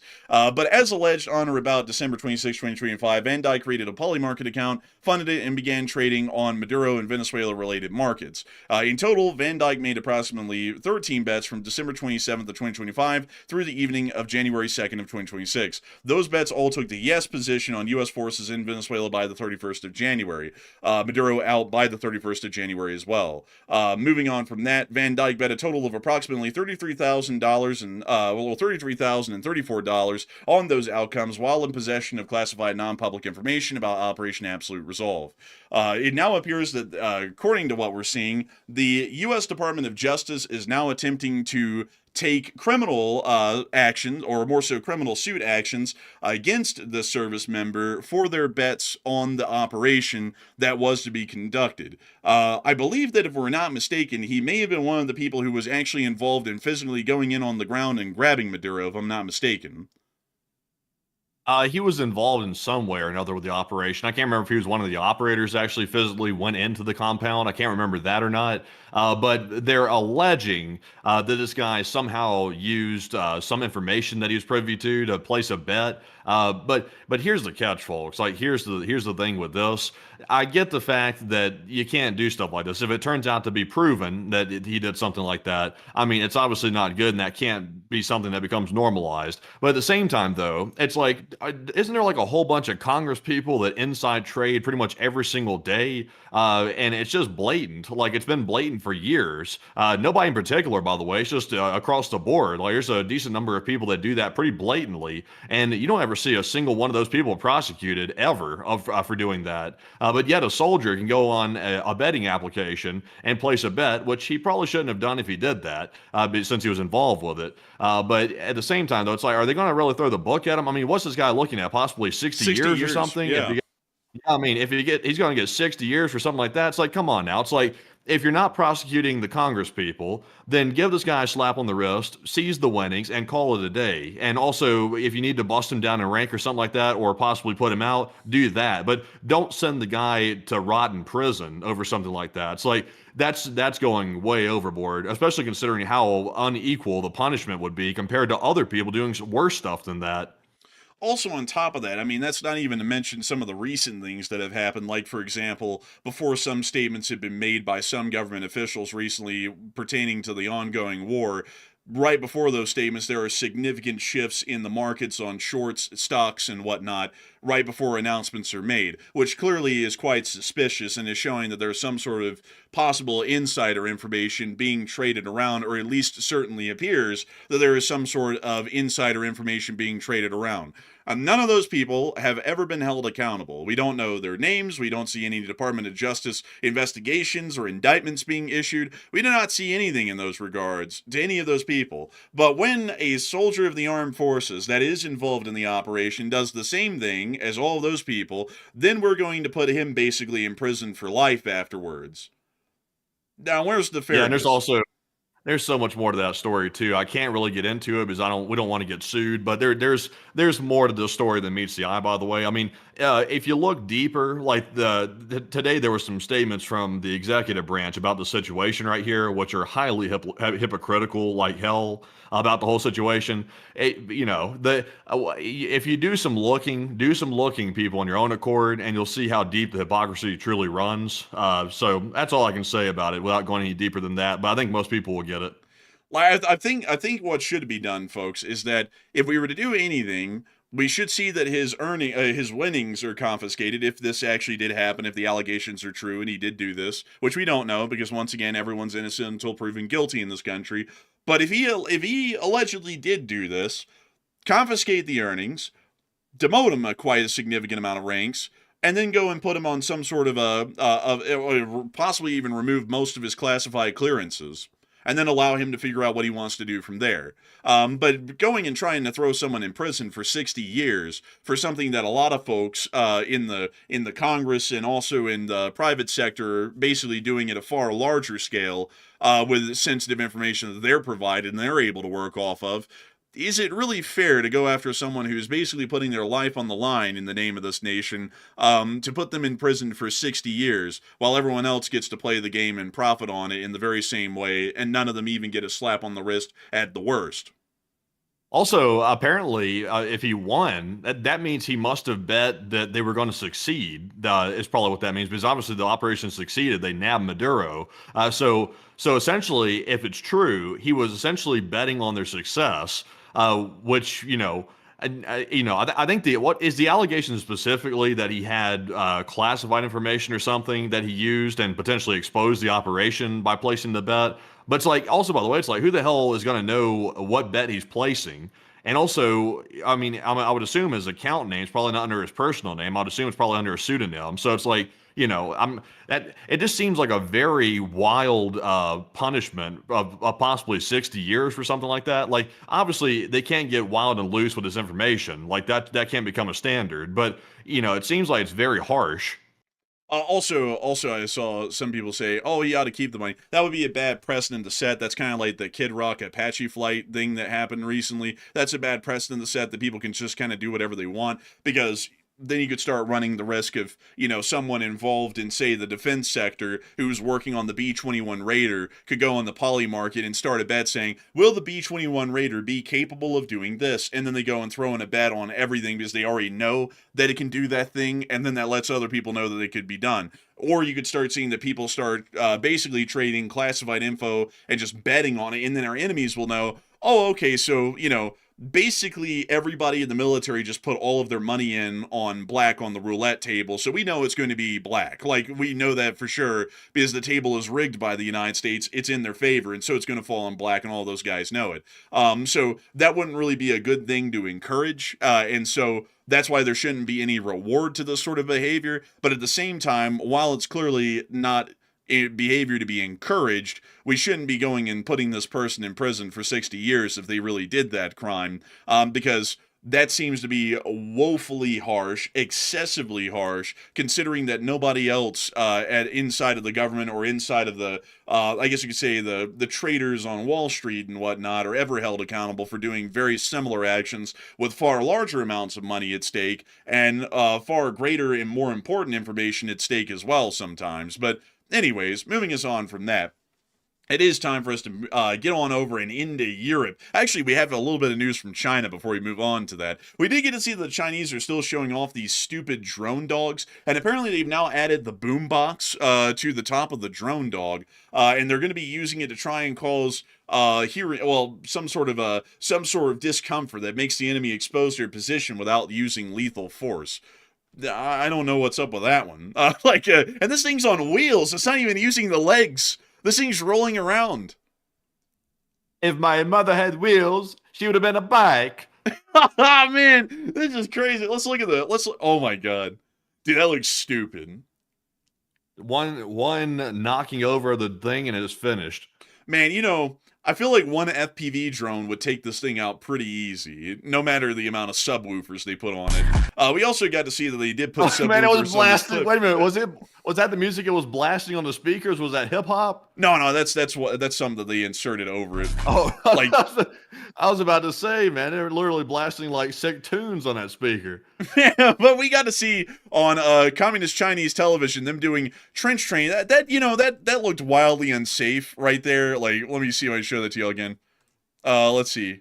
Right there, where he fired like right past the guy's head. That seemed like wildly unsafe, but who am I to judge, you know?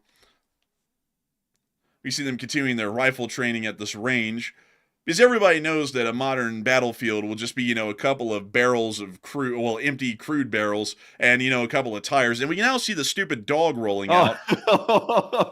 Oh, no. Also, by the way, we can only show a snippet of this, by the way. We can't show the whole video. But, man, that's goofy as hell, that thing rolling out right there. That looks goofy. Man, it looks unbelievably stupid. But getting us on and back into the area of, let's see, the news that came out of Washington today about the United States possibly running low on munitions. What are people thinking about that, Matthew? And what are you thinking about that as well?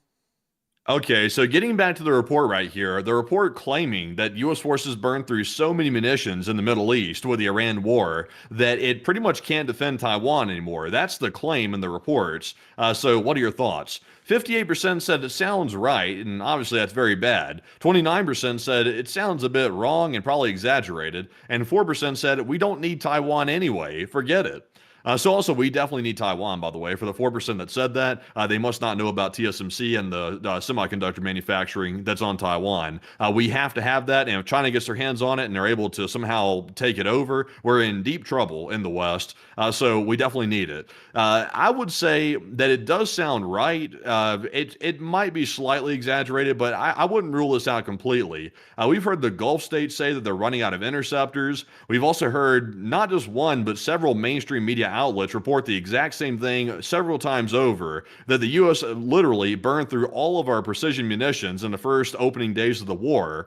And I would say it sounds like it could be plausible. I mean, we've seen a lot of munitions being used on small targets all over Iran, and it's believed that those are the precision munitions that we need to defend Taiwan. So I would say that we can't prove it with certainty, but I would say on its face, it sounds plausible. So I'm with the 58%. But Enforcer, what say you?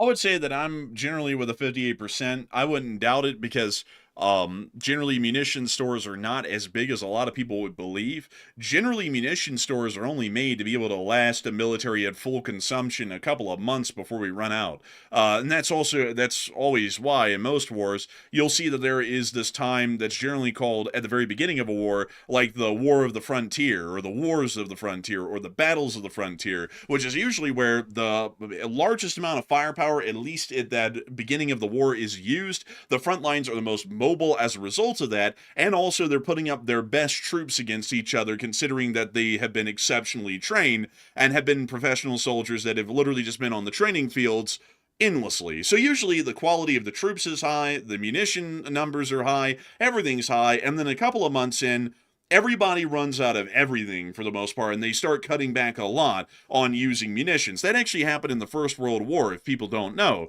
At the very beginning of the First World War, there was this thing called the Battles of the Frontier that happened, and that was when the front moved the most. This was also when the Germans tried to break through the Ardennes Forest, which is a classic move by the Germans, to be able to try and make it to Paris. And, of course, they were stopped at the Battle of the Marne, the Miracle of the Marne, and all of that. But about that time, at the latter part of 1914, Britain started to run out of ammunition, Germany started to run out of ammunition, and France started to run out of ammunition to where they could not sustain the rate of fire that they had beforehand in artillery and everything else.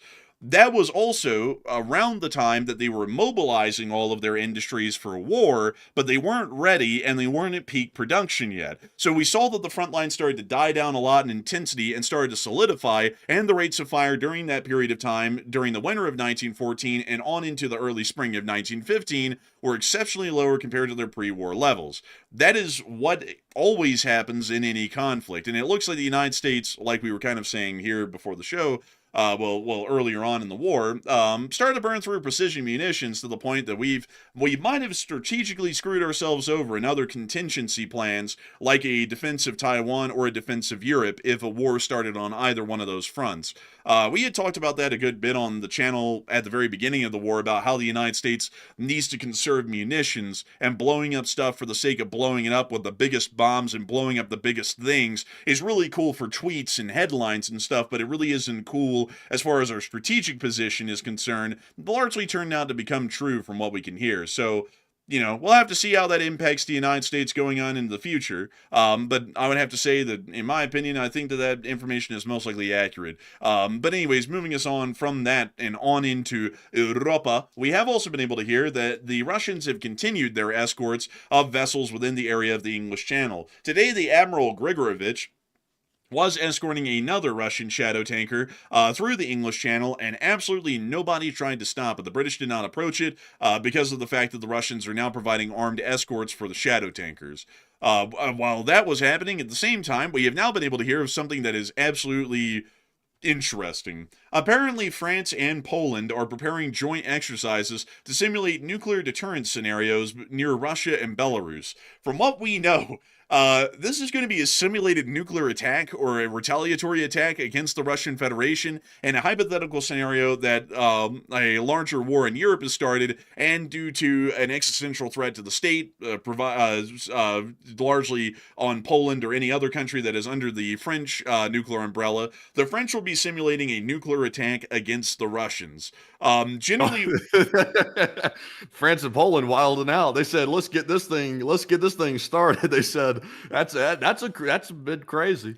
It is a bit crazy, and the fact that we've now heard, folks, that the training field for that's going to be the Baltic, right off of the Kaliningrad Oblast, and also quite close to both of Russia's major cities, St. Petersburg and Moscow. This might be getting us on into a heated moment between Russia and Europe, because generally, folks, conducting any drills like these, just out of the blue, kind of like this, like, oh, by the way, we're going to simulate nuking you, generally these can end up causing some pretty increased tensions between the two sides. I gotta say, I do have to applaud the French, the fact that they are willing to do something this bold, but I also have to say, is this teetering on the line of bravery to the point of stupidity to do something like this close to a Russian oblast, because this could lead to the Russians being scared that this might be a preemptive nuclear attack, and could lead to them possibly kicking off a conventional war, or at least taking armed action against the Europeans immediately if they get too panicked about it.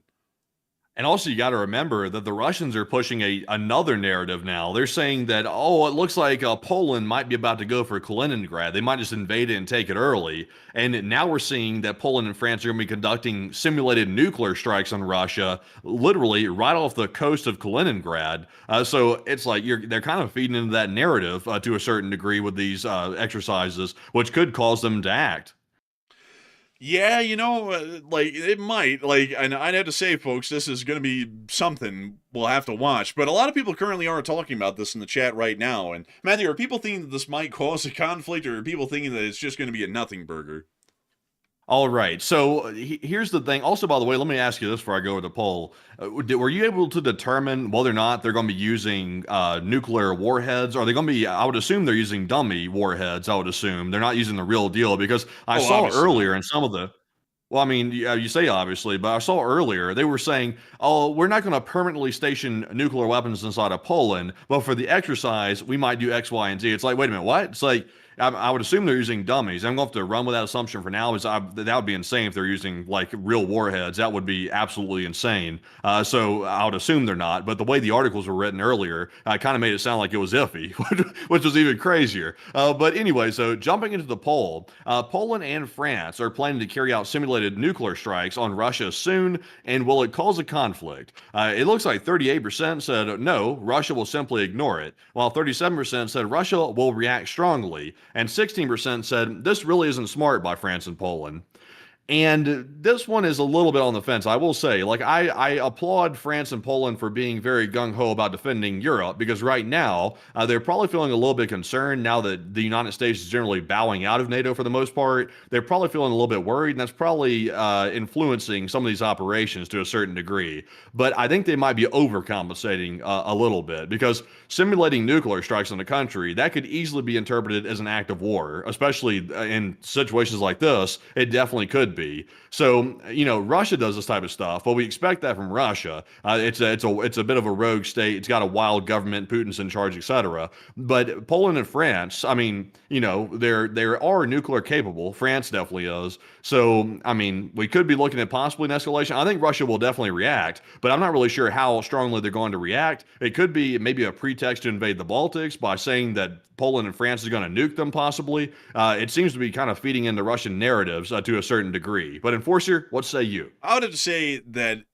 I'm unsure. I sadly have to take the cop out. I'd be in the 9%. I'm not really sure how the Russians are going to react to this, because to be upfront with you all, usually whenever the Russians are confronted with aggression, most times they generally actually back off. However, this one is actually quite concerning, because military exercises and war games are always used as an excuse to build up forces or to move certain forces into an area that then launch a surprise attack, usually historically. And then a whole bunch of war games end up being just that. They're just war games, and that's it. But the Russians could be scared, especially if they believe that their rhetoric is strong enough and that they're actually wanting to start a war with Europe, that France and Poland may have somehow gathered intelligence to be able to know that the Russians really want to start a war with Europe, and so in turn, the French are going to try and nuke the Russians before the Russians can even start a war. And that might be what the Russians are fearing, and that also could be leading them into panic, because if they legitimately, like we've been analyzing here on the channel, are wanting to get towards starting a war with Europe as a last resort option to see that they might get some significant diplomatic compromise and a peace talk on the war in Ukraine and everything else, then they might be thinking right now, the French might have just heard about that, and they're considering this to be an existential threat to their state. And the French also have the nuclear warning shot doctrine as well. They could be conducting a preemptive nuclear attack on our country, and so we might need to respond accordingly by trying to shoot down those aircraft and largely beat them at the head. They could be doing that. Or they could back off and think, well, it looks like we're really starting to, piss the Europeans off when we actually didn't mean what we were saying. And now it's looking like, they're getting ready to nuke us. So we might want to back off and start de-escalating. I'm not really sure which avenue they would take right now, because it largely depends on whether or not they're really considering going to war with Europe.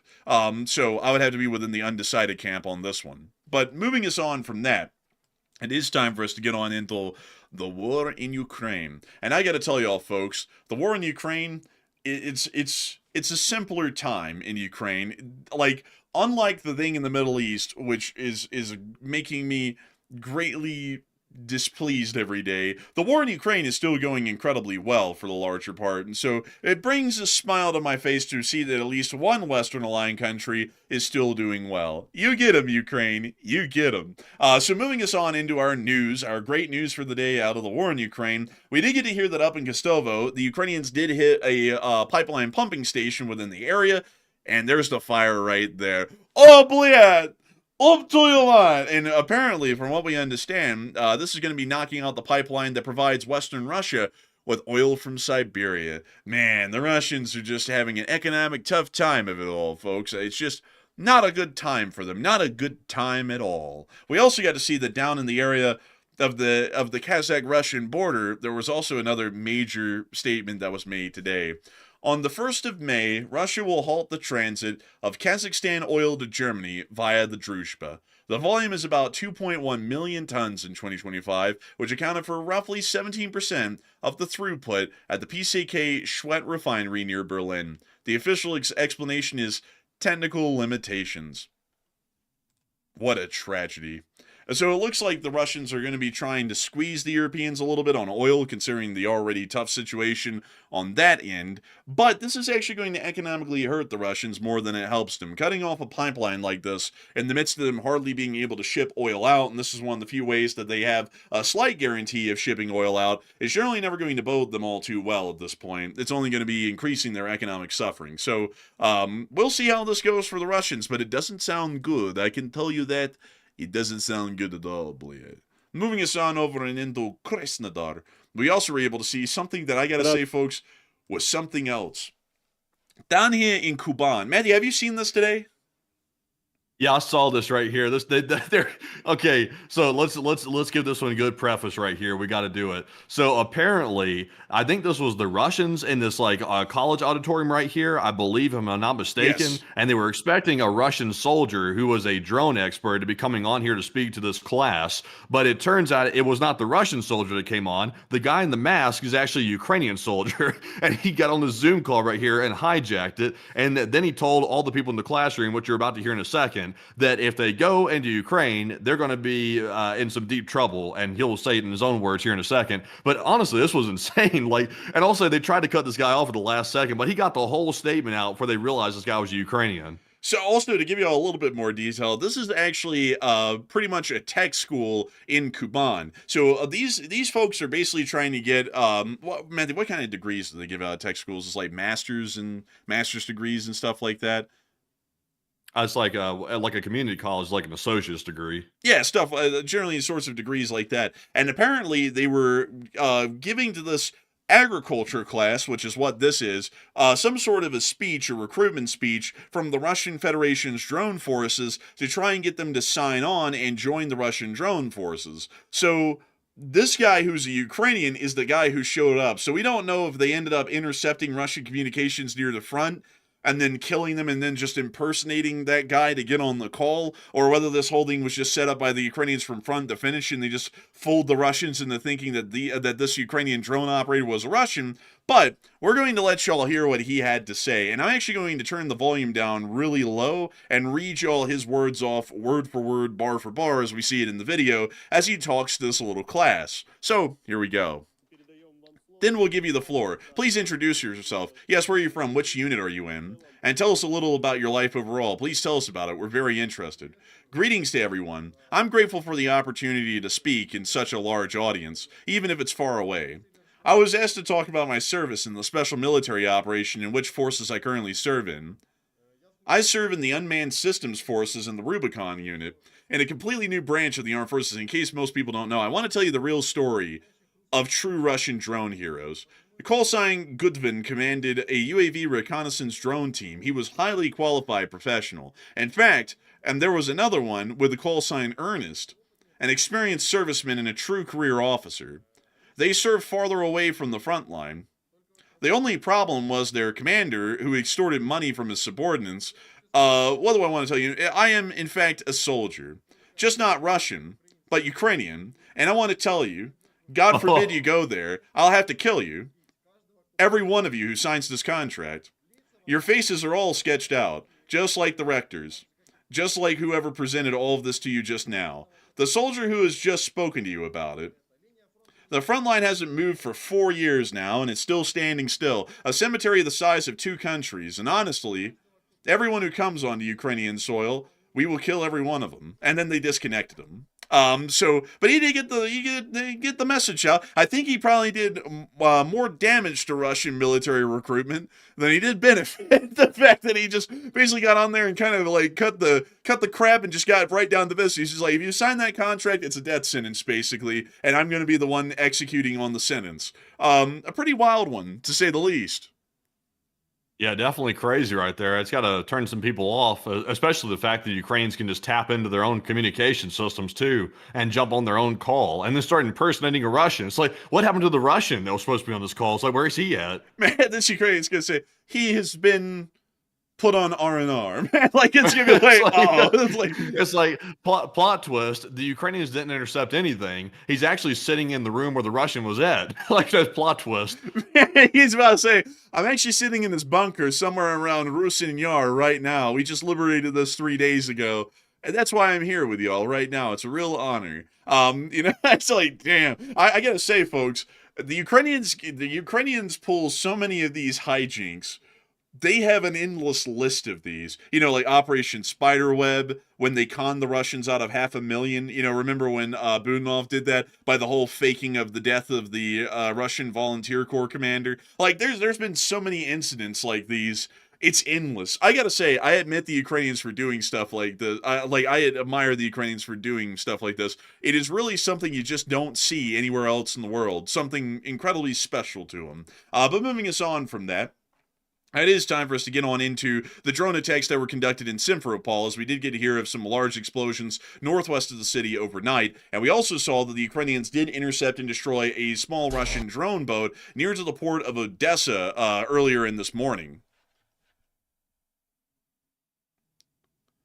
And also, my lady Lily said, "Are you serious?" I think you're talking about that whole thing about Budanov conning the Russians out of $500,000. Yeah, he legitimately pulled a con job on him. It was one of the best ones that's ever been seen. They faked a whole assassination of the Russian Volunteer Corps commander. They had the Russians reached out to these hitmen that they thought were Russian. Turns out they were Ukrainian SBU agents. Talked to them the whole way. And then they faked this whole assassination of the Russian Volunteer Corps commander, sent the proof back, the quote-unquote proof back to the Russians. The Russians fell for the bait, and they wired $500,000 directly to the Ukrainian SBU. No joke. It was one of the craziest things that I had ever heard of, and it was done start to finish from scratch by the Ukrainians. Quite the story, really. But here's this Russian drone right here trying to make it to the port of Odessa. It's not going to make it to Odessa. It got Odested. Odessa. He got the blasted. Oh, bleed. Man, bleed. Well, beautiful thing to see. Well, moving aside from that and on into our next pieces of news, it's time for us to get on to the Russians' drone defenses overnight. I hope they did well. Let's see how the Russians did intercepting and shooting down some drones. Hey, you can hear it. It's a quiet night in risky land. Quick, somebody get the air defense gun up and running, blade. Oh, it's getting closer sounding. Intruder alert! Intruder alert! Oh. Okay, everybody start trying to light it up. Damn, I can't see a thing. If only we had some light on the situation, blade. It'd really help us to be able to see what we're shooting at.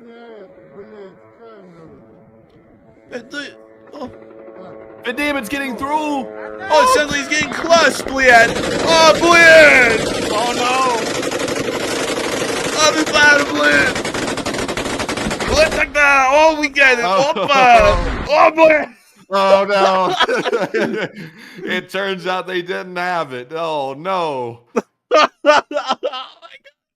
Brian blew up right on top of the air defense unit. They hit it with the man-fan, and it literally just did a swan dive right down into the air defense unit itself. Oh, here comes another one. Oh, my God. Oh! Oh, my gosh. Oh! Oh, damn. Yeah, they're not hitting anything. Man, this guy just let out a turd. He just went, ah! Oh my God. What the hell? Bro, this dude, bro, he's literally pulling a presidential. He's sitting there going, we gotta have the air defense. Let's go back to the part where they shot the drone down and it then landed right in front of. What idiot thought that firing the eaglet at the drone while it was right overhead was a good idea? Look at this. Who thought that was smart? Well, is it technically a success? Because they did hit it, I guess, but then it kind of went right down the target. This is a failure because in the process of shooting it down, they wiped out half of their own unit. So it's not really a success because they didn't end up mitigating damage. They just had the damage happen right on top of them instead. But look at this. This is something. Like a freaking nuke goes off right in front of their face. They were shocked. They were so shocked. Oh my God, that is so funny. I mean, that is something else, folks. Really, the Ringling Brothers Circus clown show going on in Russia still. We also got to hear as well up near the Bryansk front that the Ukrainian drone operators of the 413th Regiment were able to detect and destroy a Tor-2 over the course of the day as well, meaning that missile-based air defenses for the Russians will still be in even shorter supply. There it is right there. And there it goes. They hit it immediately, right off the bat of this clip. Here's a close-up of what those things look like. I think it's spinning fast. They're not going to miss a damn thing. Crazy enough, they never detect anything with these. I've never seen them really shoot at anything in the war. Oh, make it spin faster. Maybe it'll work better. It's spinning so fast it doesn't even have time to get the receiving radar beam back to pick it up. They're like, why is it not picking up? Make it spin faster, and it's not picking up squat. It's just spinning at 100 miles an hour. Man, that's crazy. Oh, I love it. Something else. Honestly, also, by the way, folks, that's not how radar systems work. I just simplified that for the joke before someone's like, actually, and I know, actually, that's not correct. But moving us on out of that, we did get to hear that up in Kyiv, Zelensky has made an interesting statement today. I cannot play this clip, sadly, folks, but I'll give you all the summary that was written by Disclosed TV of what exactly he said. Zelensky stated that Ukraine must build its own anti-ballistic missile capabilities as it cannot rely on the United States. The U.S. produces only 60 to 65 missiles monthly, yet used 2 years' worth in 24 hours during the Middle Eastern attacks. Ukraine will build a strong, independent European system, he claims. I gotta say, folks, I mean, the Ukrainians are really just, doing their own thing these days, It kind of seems like we went from having some hand in the situation to having no hand. We went from we're supporting the Ukrainians and helping them to screw the Ukrainians, we don't want to help them. And now the Ukrainians have said, that's okay, we don't need your help. As a matter of fact, y'all need our help down in the Middle East, and we can do everything on our own, basically, at this point. So, who cares? Honestly, kind of a little bit of a change in the position. Kind of seems like that meeting in the Oval Office last year about him not having the cards and risking a world war and everything seems to have kind of done a complete 180 at this point on who in the world's, that could be stated towards. But I'd have to say at this point, folks, whether Zelensky's playing cards or not, he's got the cards. That's becoming fairly obvious nowadays. But moving on from that, a lot of people are talking at this moment right now about Zelensky continuing to build alliances with Gulf states and European nations. And a lot of people are starting to kind of get the gist that Ukraine might be walking away from the United States because, much like we've already stated in the past, the United States is making itself such an unreliable ally and partner. Going it on your own might be even easier and more beneficial than trying to go it with America these days. And Matthew, what are people thinking about that? And what are you thinking about that as well? All right. So it actually was not supposed to work out this way, by the way, because it was expected that Orban in Hungary was going to remain in his position, and it was believed that he was going to block the 90 billion euro loan to Ukraine, which would keep Ukraine reliant on U.S. support in the war effort. So it turns out that Orban got ousted quite badly, as everybody knows about, and that was their guy that was going to hold up the loan situation. So now that he's out of the way, the loan got approved, and now Ukraine has access to a 90 billion euro line of credit from the European Union. And also on top of that, they forged some pretty strong alliances with the Gulf states down in the Middle East. And there's a nice exchange of money for weapons deals, that is, in the Middle East right now. So Ukraine's definitely becoming more independent, that's for sure, a lot more independent than they were. And U.S. leverage over them is starting to sort of wane off a bit. So is Ukraine done with the United States? We're noticing that Zelensky's getting a lot more vocal about the mistreatment he's receiving from the United States, and it seems like he's not really constrained by that relationship anymore. So what is going on? 33% said no, Ukraine's not done yet, the relations are still going, while 34% said it'll probably remain on life support, and 26% said yes, the relations are officially over. And I'm with the 33% that said it'll remain on life support. Zelensky and Ukraine still gets some decent amount of stuff from the United States. Also, they did say today that some of the weapon shipments are still going to Ukraine from the United States. And also, they still rely on our interceptor missiles. That's still a big deal. So they can't just end relations with the United States. They need Patriots. And you have to be friends with the United States to get those. Also, they get intelligence too. And they get that from the CIA here in America. So if they want access to that, they have to keep the relations open. And also, I don't think Zelensky wants to cut relations off, but obviously it's not really up to him. It's more up to the United States president, whether or not those get cut off or not, because Zelensky's tried to work with the United States, but generally he's gotten shafted over and over and over for whatever reason. So I'm with the 33%. But Enforcer, what say you? I'd have to be with the 33%. I think that the relationship's going to remain on life support, but I think that the Ukrainians are making it incredibly clear at this point that the United States has no leverage on them, and if the United States ever tries to pull some stupid move again where, they sit there and cuss him down in the White House, he's just going to tell him to get lost and kiss his ass. And honestly, I mean, just to be kind of honest with everyone, I mean, who wouldn't say that? Like, if someone called you into an office and cussed you out, you didn't really have to rely on them every single day, to breathe and eat. You would tell them to kiss your ass as well. That's what anyone would do in that sort of a situation.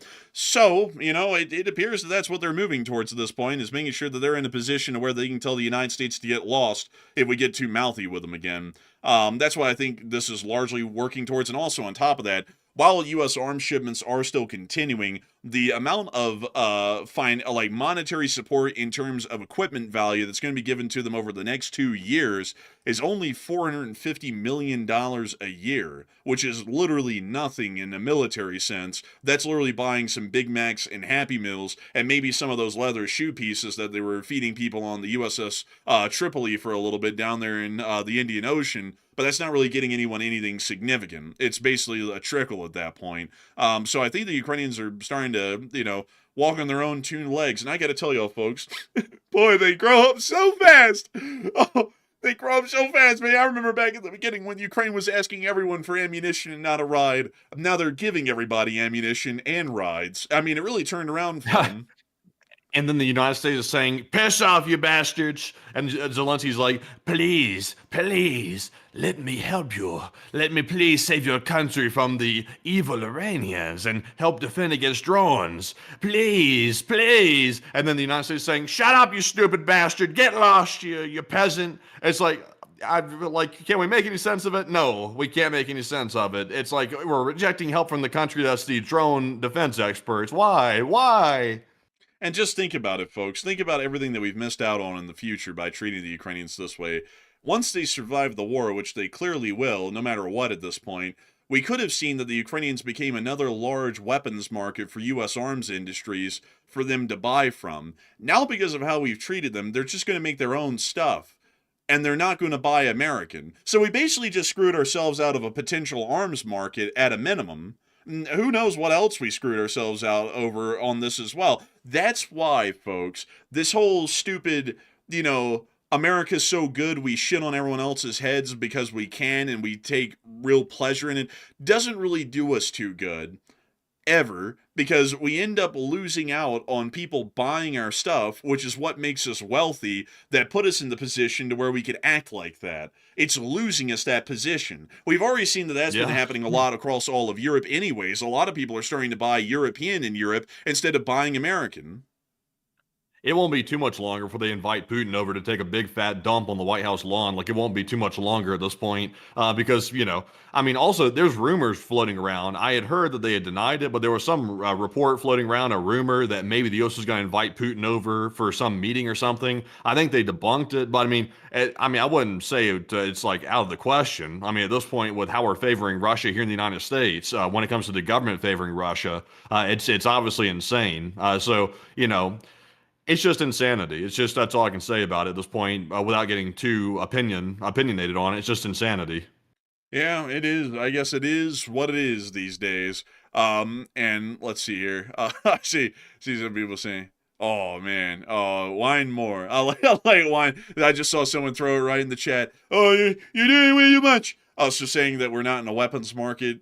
Oh, God forbid we point out that another mistake has been made, because clearly the doctor is always right in his robes and his glowing hands and shit. He's always right on everything. We can never say that this is going to end up being an economic and strategic blunder to try and distance ourselves from the Ukrainians, which, if we made sure that they were aligned with us, would clearly give us a significant advantage in Europe against another enemy of the United States, which is the Russians. God forbid we ever actually think with some brains here on this channel and really think for the interest of our country long term, rather than just, gurgling some guy in the White House and acting like he's basically walking on water. God forbid. But anyways, moving us on from that, it is time for us to move on and into the rest of the news that we got out of Ukraine, as we were able to hear the Russian casualty report over the course of this day, and it was pretty decent. And two Bobcats! Oh, look. Hey! Oh, they just get two out of the blue. I love it. They just get two once again. I appreciate that. And over the course of the past 24 hours, according to Miss DC, keeper of the records, 10 days running over 1,000 troop losses is a good trend, and I would definitely indeed agree. We also have been able to hear that other categories are above average except artillery. And let's take a little look at these figures. 1,100 Russian soldiers have been wounded and killed, most of those by FPV drones, along with 5 APCs, 202 supply trucks, 3 main battle tanks, 58 artillery pieces, 1,941 drones, 3 MLRSs, 1 anti-aircraft warfare system, and 2 Bobcat skid steers. All in all, a really good day, and I gotta say, a wonderful and incredible thing to see. Moving us on out of that, it's now time for us to get around the front lines in Ukraine. We did get to see that up in the Vovchansk area, the Achilles unit was hitting and knocking out Russian forces like it was a side hobby, making it look easy. Oubliez tank. Oh, this is one of the main battle tanks they lost today. Well, there it goes. Oh, there it went. Looks like the Shrike boys took it out. Man, now they're going to whip out that alien. But moving us on from that and on down the front and into the area of Kupiansk, we also get to see the Russians getting slammed here by the 116th Mechanized Brigade. We see them making their way through the trees, trying to find the Russians who are in the trees. But the trees here don't speak Vietnamese. But this guy certainly is speaking Russian, and he's probably cussing right now because he's incredibly scared of this drone, which is casually just flying through the trees and making its way towards him. He made the mistake of running He made the mistake of running in circles, which generally running from a drone just doesn't work at all, whether it be a straight line or circles. You just end up wearing yourself down and getting tired before the inevitable. This is like the toothpick forest here. It's like just a whole bunch of toothpicks.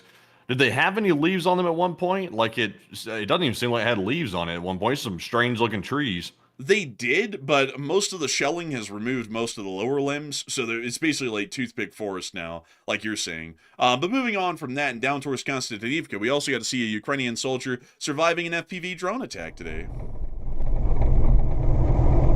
And there's an FPV, they slam on the brakes, and immediately get out, firing at the drone, grabbing his rifle, and making a run for it, diving for the ground.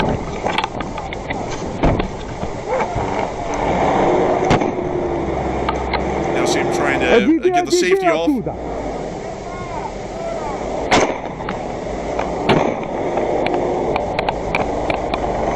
We now see him getting closer to the truck as we continue to hear gunfire towards the drone.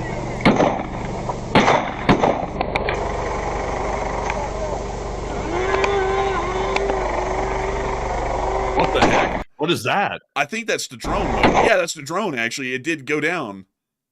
Wow, it's over there like dying. It's over. Yeah, bro, the drone is raging. It got shot down, hit the ground, went, it's like, what the hell? Put that thing out of its misery.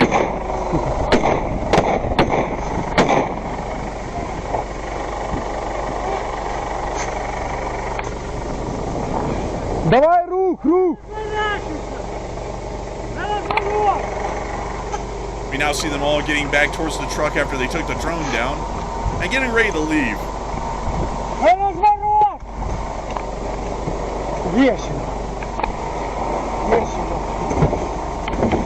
And after that little bit of excitement, they're back on their way.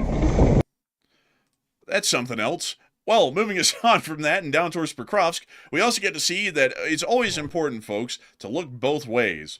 I will not be able to show you all this full clip. I have to stop at 9 seconds in. But this is one interesting clip. It generally looks, it has come around from the Pokrovsk area. We don't know exactly where. But a Russian motorbike assault unit was attempting an assault on a Ukrainian position. And apparently these two bike operators apparently overestimated how far away the Ukrainian position was, and they ended up driving right through it. This is always why it's important, folks, whenever you get to a clearing or anything that looks like it's a crossroad, that you look to the left and the right. Otherwise, you could end up, getting sideswiped by something you weren't expecting, like these two Russians are about to be by this Ukrainian soldier with the camera that's currently on right now. And muting the audio here, we can see the Ukrainian soldier at his position, and there's the Russians. Oh, that's not a good place to ride. This is private property. This Ukrainian soldier just said, "Oh, excuse me, you didn't look at the crosswalk. You didn't look left or right. You're going to get sideswiped now." and he just watches them drive by, and the rest is history, as I think y'all can all kind of get the idea.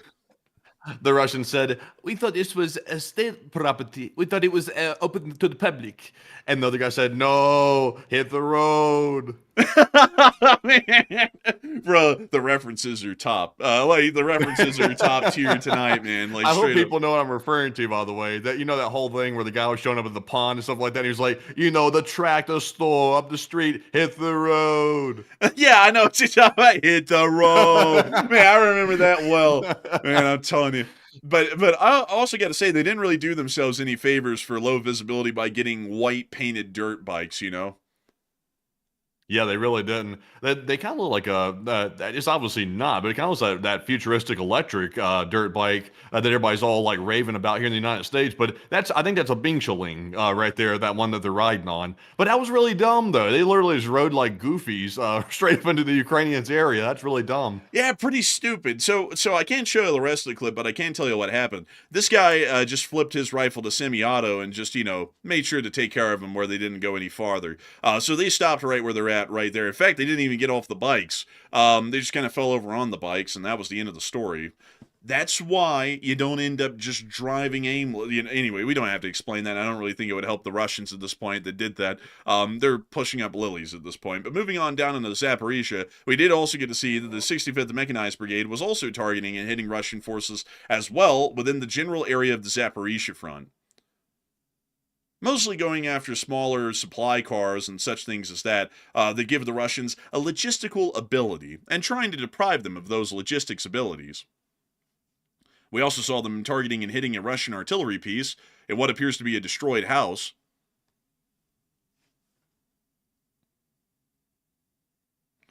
Oh, up to your map, please. We see them going for a buhanka. That was one hell of an ugly buhanka. It didn't have a normal front to it. They also had tinted the front windshield. It had like a matte tint on it. Let's take a look at that again.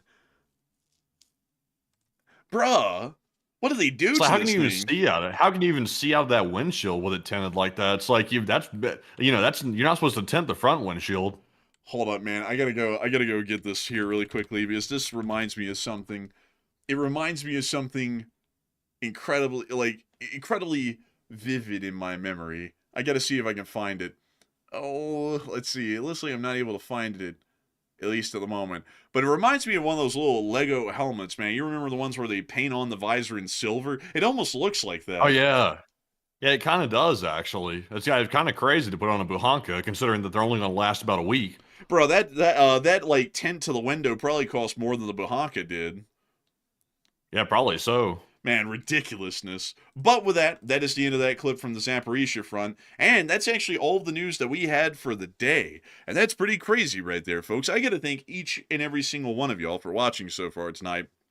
There's been quite a lot of people here. It has been a smaller night than normal, and we have been noticing that lately. Generally, the viewership is trending lower on most of the news for everyone out there on YouTube recently. I don't know if it's that people are getting burnt out of hearing about the war in Iran, and I wish we had better news to tell y'all folks, because we would like to try and make it sound good, but there's really no way to at this point. Or we don't really know if it's just, the spring season and everyone's getting out for spring break. We're not entirely sure which, but I do thank everyone massively for being here so far tonight and enjoying the show, because we are always honored to be able to cover the news to each and every single one of y'all. And we are, of course, always honored to know that a lot of y'all continue to choose this channel as your primary source of news. And so with that, it is time for us to move on and into all of the questions that we have for the rest of the night, all of the super chats, and as many live chats as we can get. And I'm going to be hoping, folks, that tonight we can get to more than 3, because usually we go overtime and we can only get to 3, so hopefully we can get some more than that. But with that in mind, Matthew, please take it away. All right, so jumping into our final question segment of the night, we're going to get our super chats, our live chat questions, and Morse code decoders all in one last segment right here. Also, I see people saying in the live chat, they're speculating about why people are not showing up to watch the war news as much as they were. I see a lot of people saying it's war fatigue and people are just getting tired of the news. That could be part of it. I will say, we've noticed over the years, even during the Ukraine war, that there's ebbs and flows. There will be something that happens that's big and people will stick around for a month month or two or something, they're interested in it. But then the news starts grating on people to a certain degree, and it starts just becoming like a drag, like a lull. And that's kind of where we're at right now with the Iran situation. I'm sure it's going to be a wild scene when the thing kicks back off, and it will kick back off eventually. It's coming around. It's imminent at this point. But in the meantime, though, I can understand why people are war fatigued because, when things don't go too well, I mean, it starts getting a little bit tiresome to hear about it. But we're going to report the news nonetheless. So if it's good news, bad news, we will always be here to report that news. So, if you're here for the news and you can fight through the fatigue, we're going to be here. But anyway, so jumping into our first super chat of the night during our last question segment, this one goes to Joppy once again. And thank you first, Joppy, for that $107 support. And we do appreciate that very, very much. And they said, I just want to clarify so people won't think I'm a hater just to hate. I completely agree with the preemptive attack on Iran, but the way it was done is causing so much harm that it's become unforgivable the way they did it. People losing jobs will be the breaking point. And I thank you incredibly for that unbelievably massive support tonight, Joppy. And I think that's also like people. I have to say this, Joppy. If you've been like, if like people have been like arguing with you and stuff in the chat, some people don't get nuance, like, and some people also don't get free thinking, because, like, for example, we sit here on the show and we're like, this has been a disaster, and some people will sit there in the chat and say to me when I say that, well, for sure, it's better than them nuking the United States. It's like, these people apparently don't listen to me, like, at all, or they've just got here tonight, because if they've been here for any while at all, they know that I was actually in support of the war in Iran. And I still am, because there is a significant reason for the United States to fight that war.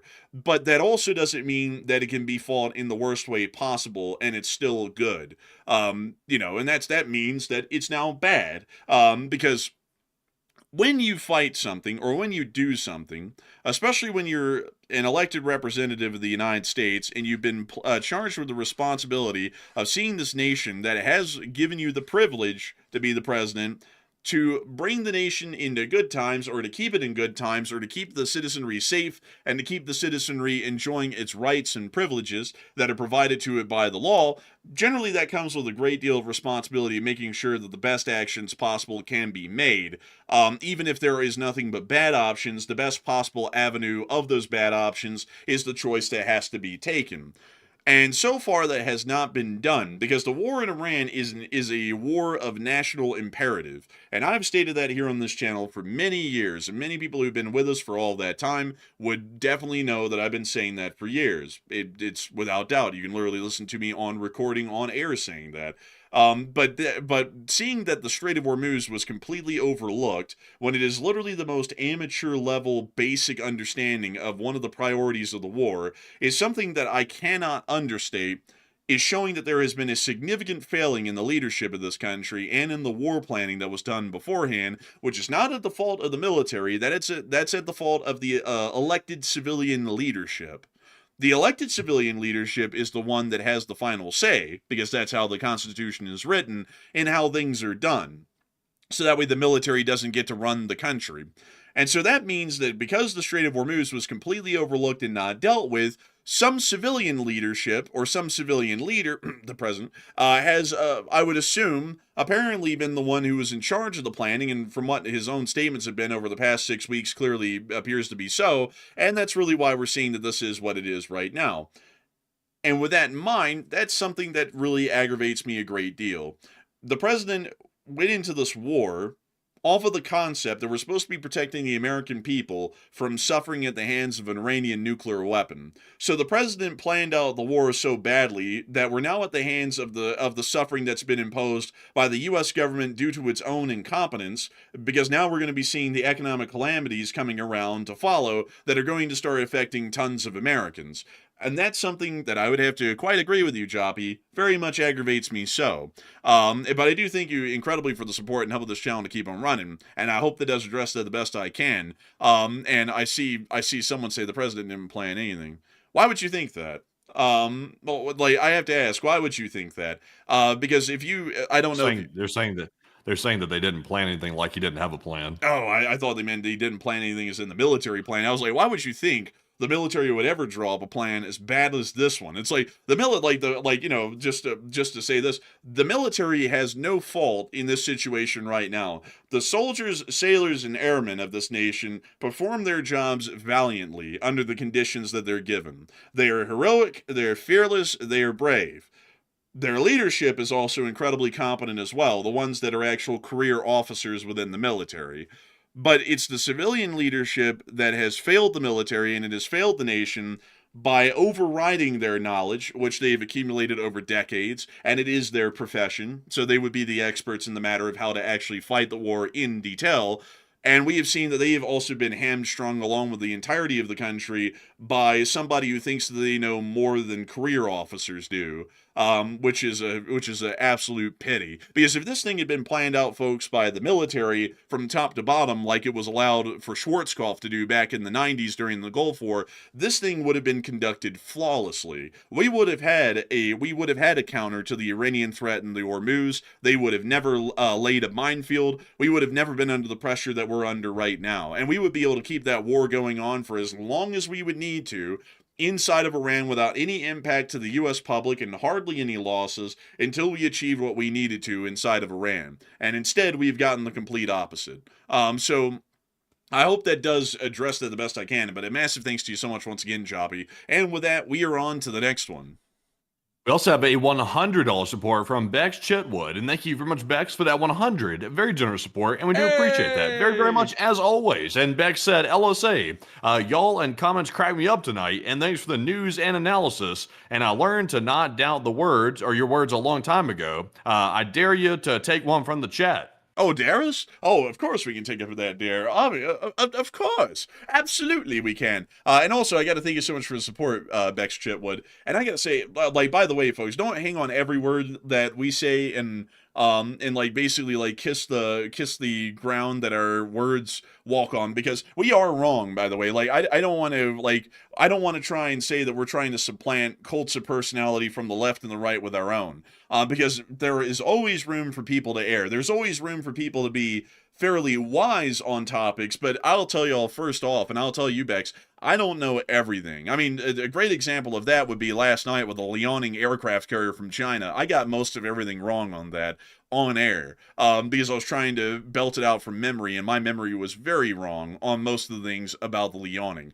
And I like, and that's something that's normal. Like, I want people to understand in the modern day, you don't always have to think that we are right and never wrong. We are going to be wrong from time to time, and it's okay. It's human to be wrong, and it's human to err. But it's not right when someone, like, say, in the White House, says that they're always right and they're never wrong and everyone's beneath them because nobody's as smart as them. That's when you know that someone's full of it. Because if anyone ever tells you that they know everything, then they know nothing, and they're so ignorant they don't even realize it. And I do thank you incredibly for that high praise, Bex Chitwood, because we generally do get most of our analysis correct, but I always want people to always have a little bit of a second doubt, even with us, and scrutinize things that we say from time to time. Of course, that doesn't mean be like, you're an idiot, enforcer, and you're a liar. Like listen to something we say and be like, is that true? And do a little bit of research on y'all's own on the side, because it's always beneficial to do something like that, and it's always beneficial to not blindly follow anybody, even us. Even for all the followers of the LSA, don't ever blindly follow us on every single thing, because that's never a good thing for anybody or any movement. But a huge thanks to you for the support and help with this channel to keep them running, and I hope that does address that incredibly well, Bex Chitwood, and we will make sure to take a live chat in your honor. And a humongous thanks to you so much once again for that incredible support and help with this channel to keep on running. And with that, we are on to the next one.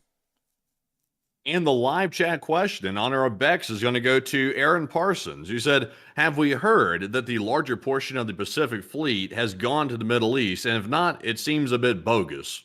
I haven't really heard of a lot of the elements of the Indo-PACOM area responsibility heading over to CENTCOM's EOR at the moment. It appears that most of it's still over there in Indo-PACOM, but we do understand that some smaller elements have been relocated. So I hope that does address that the best I can. And also, by the way, to get into just a little bit more detail there, one of the elements that we definitely know was relocated from Indo-PACOM was the USS Tripoli, which was relocated from Indo-PACOM to CENTCOM, and we also know that the USS Boxer, which is still on the way, is also being relocated from Indo-PACOM to CENTCOM as well.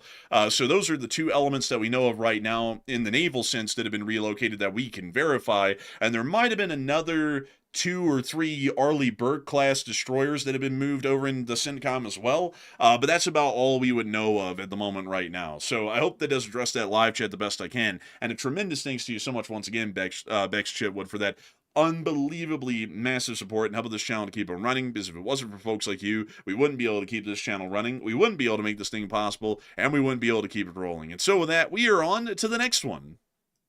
We also have a 50 from KG, and thank you, KG, as well for that support. He said, all this nonsense and meme AI war with Iran and billions wasted. Imagine if we put support like that to Ukraine that's fighting a force like they are. And he said, we suck. And I'm ashamed to be fighting Twitter wars rather than doing the right thing.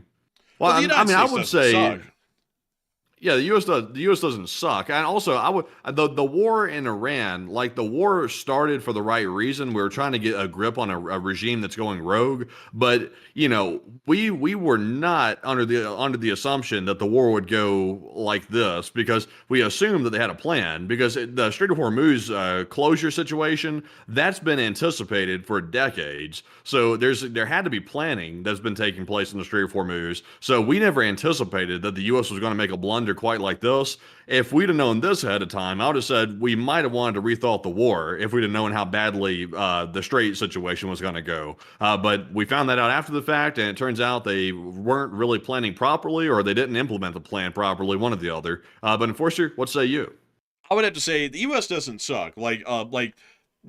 Never attach your love of the country to some clown in the office, because you're never going to find anyone up there that you're going to like, you know, just to be straight up with y'all, I don't like the current guy, and I didn't like the last guy, like, at all. Like, just being completely upfront with y'all, don't like either of them. As a matter of fact, I loathe them. I find a lot of how they run the country and a lot of about their own personal character to be incredibly questionable, if not deplorable. They don't conduct their lives in the way I would. They don't run the country in the way I would, and they don't really have a respect for the citizens like I believe an elected official should have, or at least showed as face towards the public for the respect of the common citizen. I don't really like either of them, but I am on the opposite side very proud of the country. We have, like, in the United States, people have really started to divorce themselves from the idea that we should be proud of the country because of its ideals, not because of the people in the government.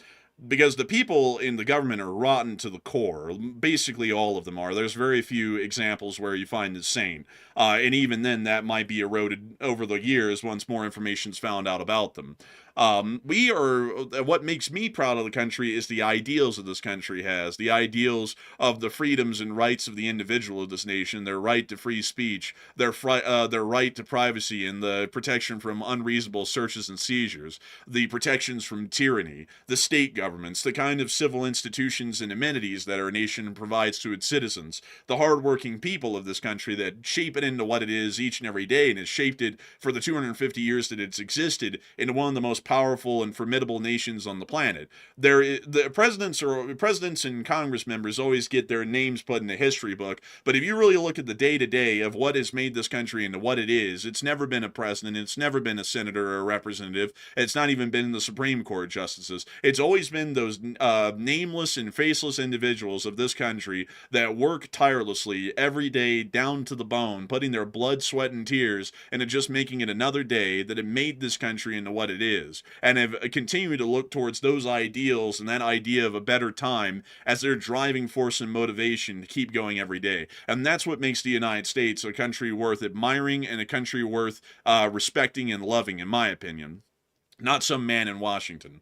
And so and that's why, folks, I'll never get behind the liberal or MAGA cults, because it completely upends what makes America lovable. It turns it into some cult worship of some individual or some political party, which completely usurps the concept that America rises beyond that sort of tribalism and looks towards a grander ideal for all peoples of our nation, and all those peoples who come to this nation looking for the kind of thing that America is known for. It completely destroys that sort of a concept, and that's why I'll never subscribe to that, and that's also why at the very inception of this channel's history, I stated that we were never going to be getting into domestic politics, because modern-day politics thrives in that kind of a un-American environment.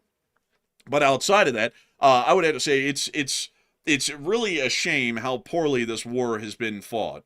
It's a disgrace to the nation. It's a disgrace to the citizenry. It is a disgrace to benefiting our nation. That's one thing I would have to really sum it up all to. Never be ashamed to be an American, and never say that your nation is a disgrace. It is a great nation for the people that live within it and what we strive to be and what we believe in. But I would have to say that our civilian leadership at this moment has certainly made it a tough time for a lot of people to see through the muck and to be able to see what we should be proud of this nation for. But a big thanks to you so much once again. I hope that has addressed that well. And with that, we are on to the next one. And our next one goes to Kevin Golf. And thank you very much, Kevin, for that $20 support. And he said, LOSA. And long live the Lee Spring Army, Kevin, and thank you massively for helping this channel to keep on running and making this thing possible. And so a humongous thanks to you so much once again. I hope that has addressed that incredibly well. And with that, we are on to the next one.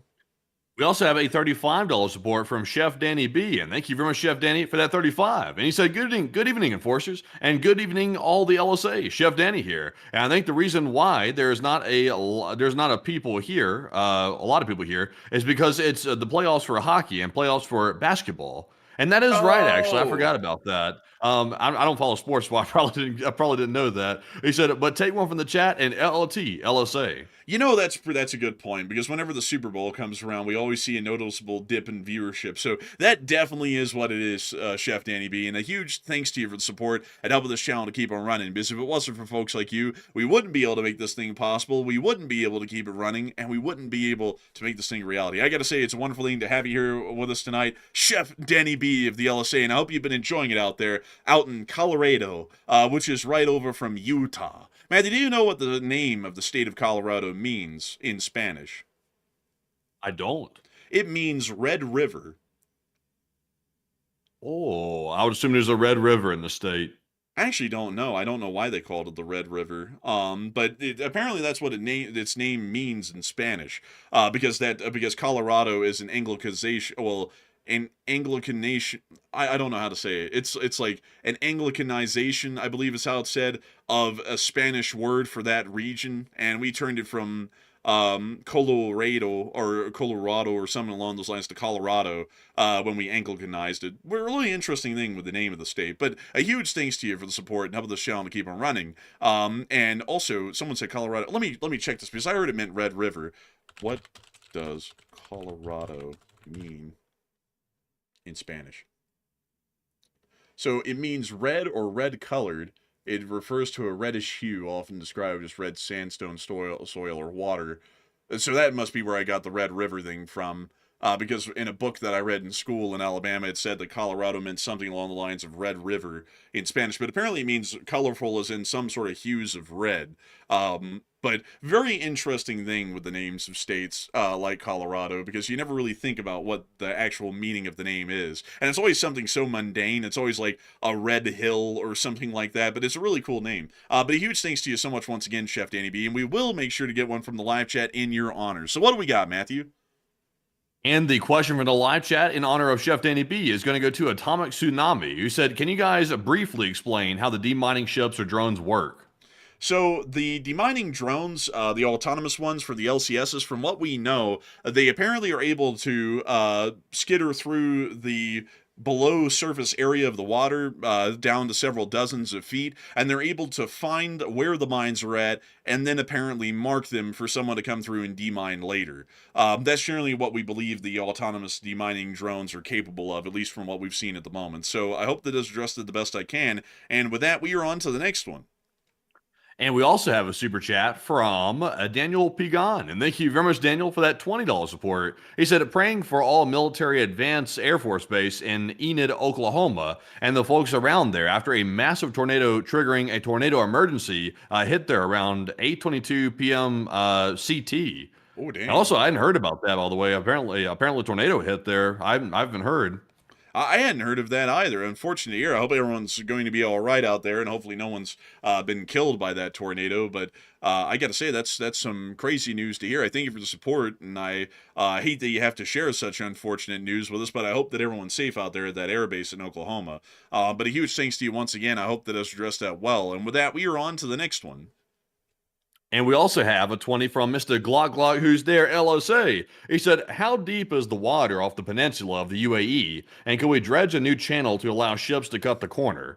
Sadly, it's not deep. As a matter of fact, the entirety of the strait isn't really deep. I think the deepest area of the strait is about 300 feet or so. And once you start getting closer to the coast, it gets a good bit shallower once you get towards the coastal areas. So unfortunately, there really is no way to cut a canal. And also on top of that, canal in this situation just wouldn't be viable any longer. It would actually be cheaper and more efficient just to build pipelines through Saudi Arabia to access the Red Sea instead. So if we find out that the Strait of Hormuz at some point is impassable or it poses such a strategic risk that it can no longer be used, it'd be cheaper to build pipelines that could handle the volume of these nations, or multiple pipelines to be able to account for them, rather than trying to build a canal. So I hope that does address that the best I can, and a big thanks to you for the support and helping this channel to keep on running. And with that, we are on to the next one. We also have another $50 support from KG, and a huge shout out to you, KG, for that support once again. And he said, let me qualify my statement of we suck. I love my country, but as a world superpower, we are letting down our allies and partners for the purpose of possible bad things. I see where you're coming from with that, but I never like, as far as my wordage goes, I never want to disparage the country in most any way, because like, you know, a lot of people don't look at it this way either in the modern day. But, you know, if you're an American citizen, if America sucks, you suck. And I don't want to tell people in the United States in any way, shape, or form that they suck, and that their nation sucks. And, you know, it generally almost sounds like it's unfixable. I know a lot of people are in that mindset these days because of the government, but don't let the government folks beat you down into being ashamed of being an American. You should be ashamed of them as individuals, and you should be ashamed of how they've run this country, but never be ashamed of the United States itself. I would always put it as, I'm proud of the country. If you think that, I would say that I'm very proud of my country, but I am ashamed at the leadership of this nation that we've seen so far, and this nation deserves better, and our allies deserve better. That's a way I would put it, because it's a lot more diplomatic sounding, and it also doesn't put a stain upon the reputation of our nation and our great people because of the actions of a small few within some positions of leadership. But a big thanks to you for support and helping this channel to keep it running, and I hope that does address that the best I can. And I get what you're saying now, but that would also be how I would say it myself, me personally. But to each their own. You know, you can say as you wish, but I always want people to feel that they do have a reason to be proud of their nation. So huge thanks to you once again. And with that, we are on to the next one.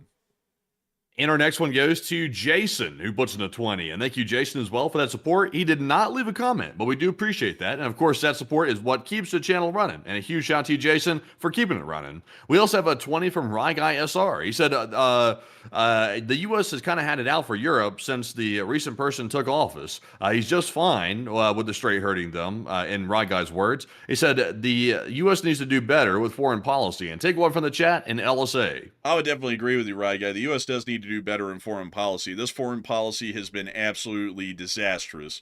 And I think at this point, I can kind of be upfront with you all and be a little bit honest. It's been disastrous almost since the first month of this administration at this point, because I think a lot of people have been seeing how badly this is going, and you could see that in real time. And it's not an abstract idea like supporting Ukraine or not, or being friends with Europe or not, where we don't see the physical effects of it yet. People are already seeing the physical effects from Hormuz, and I can tell you that in one way or another, every single foreign policy action that we have taken over the past year and a half is going to end up like the Strait of Hormuz crisis, just over a longer period of time, to where the hurt isn't felt up front as quickly, to where it's that noticeable. And that's why, you know, we've been sitting here on the channel like, that's not a good idea to do this, and it's not a good idea to do that, because we're thinking about how that's going to turn out, and it's not going to be good. But I do thank you for supporting. We will make sure to get one from the live chat in your honor, right, guys? So, Matthew, what do we got? And the live chat question goes to Justin. He said, did we get confirmation of what was on that ship regarding Chinese goods or bad things on the ship? No, the most transparent administration in the country gave us no transparency on what exactly was found on board that vessel. They just stated something and then never elaborated on it. Kind of like that big gift that Iran was supposed to give us, which was apparently knuckles to the teeth, I guess, because we never found out what the big gift was either, or anything else for that matter. So, I gotta say, huge shout out to the current administration. Never seen one that's more transparent in my life. But a huge thanks to you for support. I hope that does address that well. And with that, we are on to the next one. And we also have a $20 support from Joppy yet again. And Joppy said this time, a short summary to predict the blame game when people will be seeking who to blame. The U.S. will blame Europe and NATO, while Europe will blame starting the conflict without mentioning the Strait fail.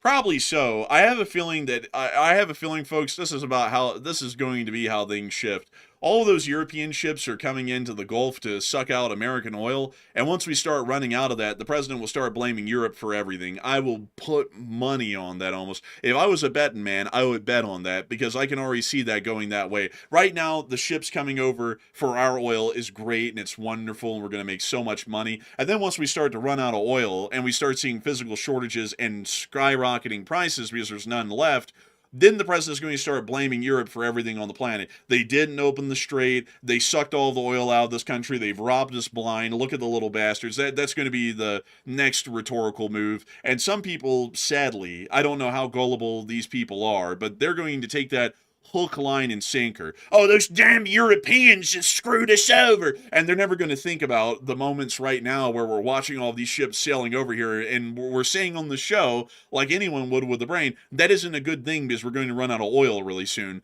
They won't connect the dots because those people don't think farther than their noses, sadly. I wish they would because they're well-intentioned, but they just don't have the brains to go with it. But, it's going to come around to being the case at some point in the future that will be the blame game that's played. But a huge thanks to you for the support and helping this channel to keep it running. And with that, we're on to the next one. And we also have a super chat here from Give Up Now, who put in an $11 support. He said, LSA times 4. And he said, Nathan was a Steve Martin movie character in The Jerk. He left home to find his special purpose. Huh. That's interesting. Well, best of luck to Nathan. I hope that he's not a jerk anymore. But a big thanks to you for support, and long live the Lee Spring Army, and the Lee Spring Army will never die. And so a huge thanks to you so much once again. And with that, we are on to the next one. We also have a $20 support from ICUR, and thank you very much for that 20. They said, time to go old school. Bring back the war sims and Enforcer takes Strait. I mean, we could definitely give that a shot. And we could see how that would all pan out.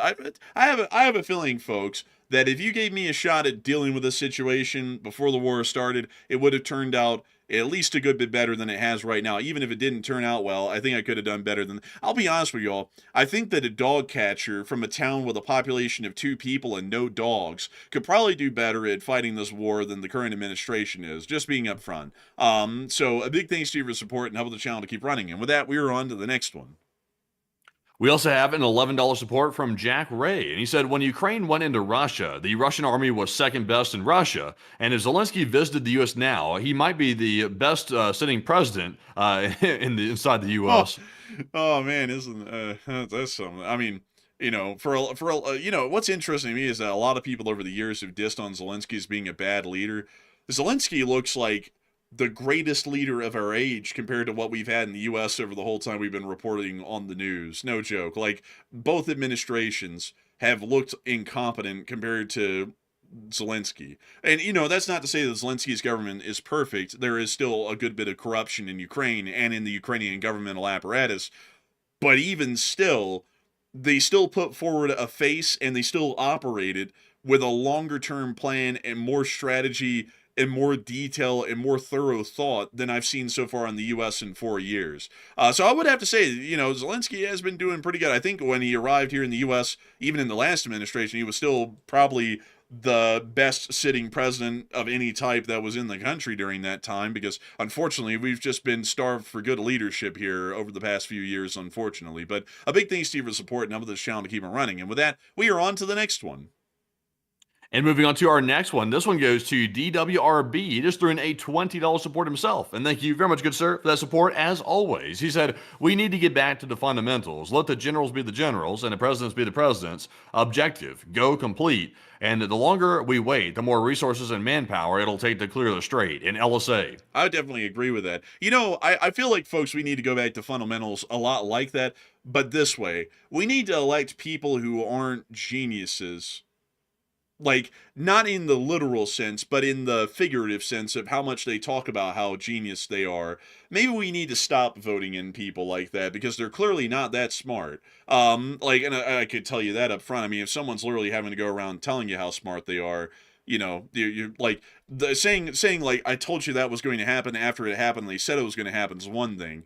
But going around saying, I know everything about ships, I know more than shipbuilding than the shipbuilders, and you do that for literally everything, you'd be like, oh, you know, like, animal breeding, I know more about animal breeding than cattle farmers. It's like, you can't. It's like, you can't. There's no way. You never were in that industry. It's like that with everything. And I think that we need to stop voting in people like that. We need to start voting in people who surround themselves with the smartest people that they can find in the country, regardless of who they are and where they come from, and listening to them, and then listening to all of the points, and then picking which one is the best approach. I think that's what it should be, because that's how it used to be run, is that the president was just the chief delegator. He would get all of the guys around him that were the actual geniuses. He'd go, okay, so here's the thing. Here's the problem. We need to figure this one out. And then he'd listen to all the ideas. He'd listen to them hash it out. And he'd say, this guy has the best idea. We're going to go with that. And then it was the president got some glory. And then whoever advised him got some glory as well for coming up with the genius idea.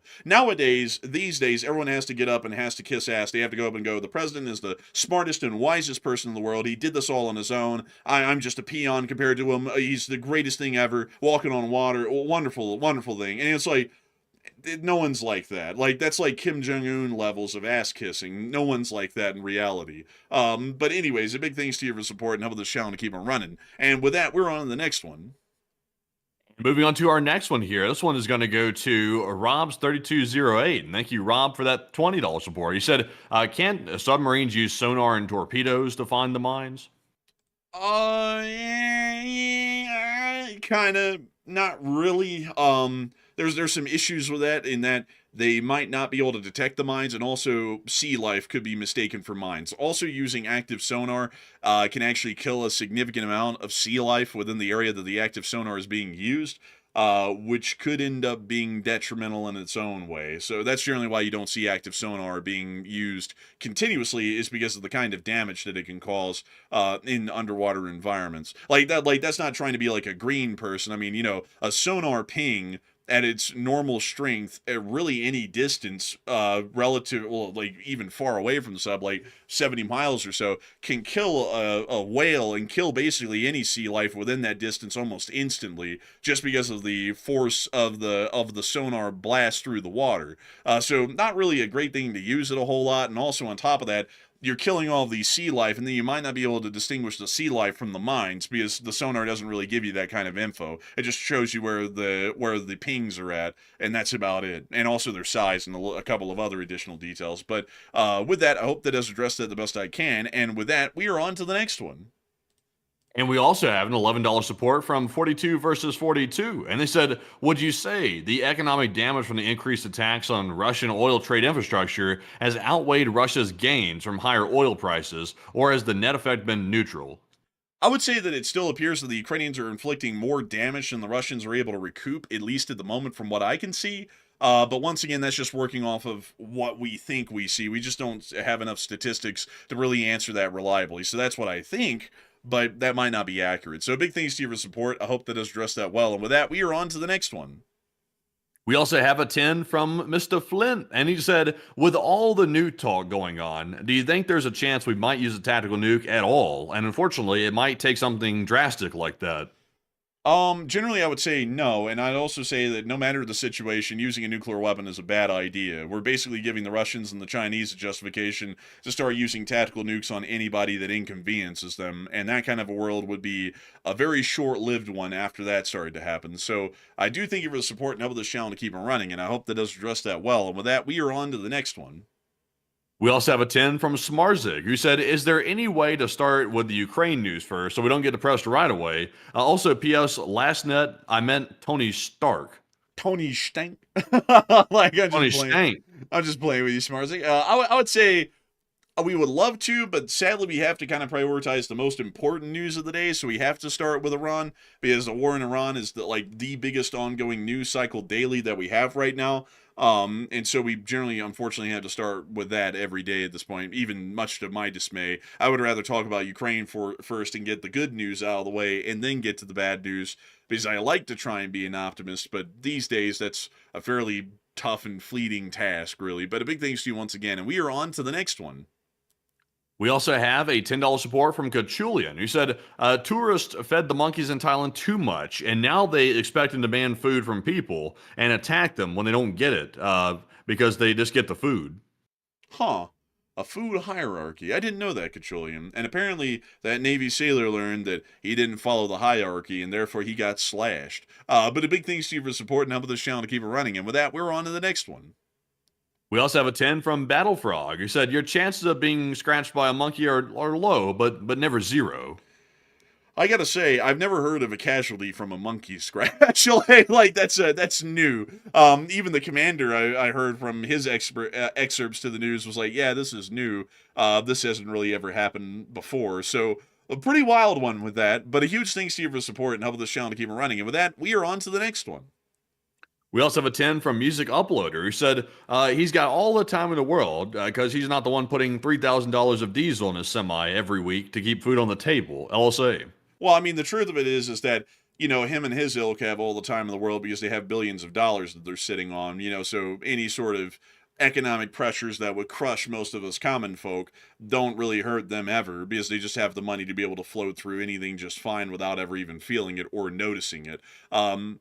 Which honestly is kind of why, having folks like that in charge is not really a good thing, in my personal opinion, because they're so detached from the common citizen, they don't even understand how destructive their actions are to us regular people because they're not a regular person who's ever had to be affected by that. Especially this one in particular. I mean, he literally was born and grew up with a silver spoon in his mouth and has never known having to work an actual job. I mean, they can tell you all the company PR bullshit they want about how you laid a brick or something. Probably never did. And so they don't know anything about it, what it's like in common life. Like, think about it, folks.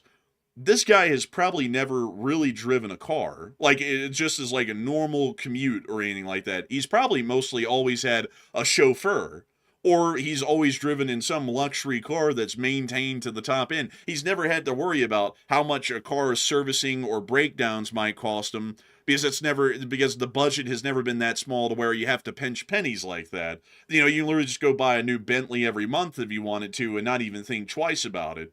That's kind of a position that's so detached from reality for most everyone in this country. It's like, how in the world do they even know how destructive their decisions are? Because they can't even sympathize with most everyone living here. But anyways, with that, we're on to the next one. Also have a 10 from OK State, who said, did y'all see a U.S. Soldier was charged for placing a bet on the capture of Maduro where he won $400,000, allegedly using some information? That's nuts. Yeah, it's pretty nuts. Not the craziest thing I had heard about in the military, but it is pretty nuts. And I would generally say that sort of a thing has to be heavily discouraged, and there has to be some kind of punishment. But putting the guy in prison for 60 years, I mean, that's kind of something. Because if I remember correctly, folks, if my memory serves me correct, I believe that there was someone who was a Secretary of Defense at some point that put the chief editor of a newspaper into a certain chat that was being used by government officials where they discussed sensitive matters of martial affairs involving the upcoming military strikes on the Houthis. And I never saw anyone get even removed from their position for that one, much less punished. So why in the world should this guy get punished for doing the same thing that his superiors have done, and his superiors have not faced a single iota even of punishment, much less even a removal from their position, or at least a demotion of some sort? A little bit hypocritical to me, but a big thanks to you for support and helping this channel to keep on running. And with that, we're on to the next one. We also have a $50 support from KG yet again, and a huge shout out to you, KG, for all the support tonight. Extremely generous of you. Hey. He said, I have an idea of how to fix these politics. He said ban PAC, super PAC, and lobbyist campaign contributions and make it not profitable to run for Congress, etc. But as the founders wanted, volunteers, and also get rid of the two-party state, Bears versus Packers sports mentality. You know, that would be a good way to fix it. I would hope that one day we can fix that, because at a time the nation was quite corrupt. The Congress was basically bought and sold during the Gilded Age as well. But we did get to see that the populist movements of the late 1800s and the very early 1900s turned the country around for the better. And I hope that we see that the people come to their rescue once again and bring us out of what we see these days that I have to say certainly doesn't reflect this country in a positive light. But a huge thanks to you for the support and help this channel to keep it running. And I hope that does address that incredibly well. And with that, we're going to be moving on to the next one, which is a 10 from Pookie, who said, make sure you smack that like button for the Enforcer Bros and LSA and hey, and long live the Lee Spring Army. And a huge thanks to you for the support and helping this channel to keep on running. We also got a 10 from Music Uploader, who stated, I've just seen a video of a Russian soldier being stalked by a Ukrainian drone pretending to be unalived, sneak peeking in 4K. And you know, that, you know, you see a lot of that kind of stuff these days. It's drone warfare has brought about a horror of its own. We've gotten desensitized to it a lot here in this channel. We've watched it for years now, but it is a pretty horrific sort of a thing when you really take a step back from being in the midst of having to cover it all and really think about it. It is something of pure terror, but a huge thanks to you so much once again. I hope that does address that incredibly well. And with that, we are on to the next one.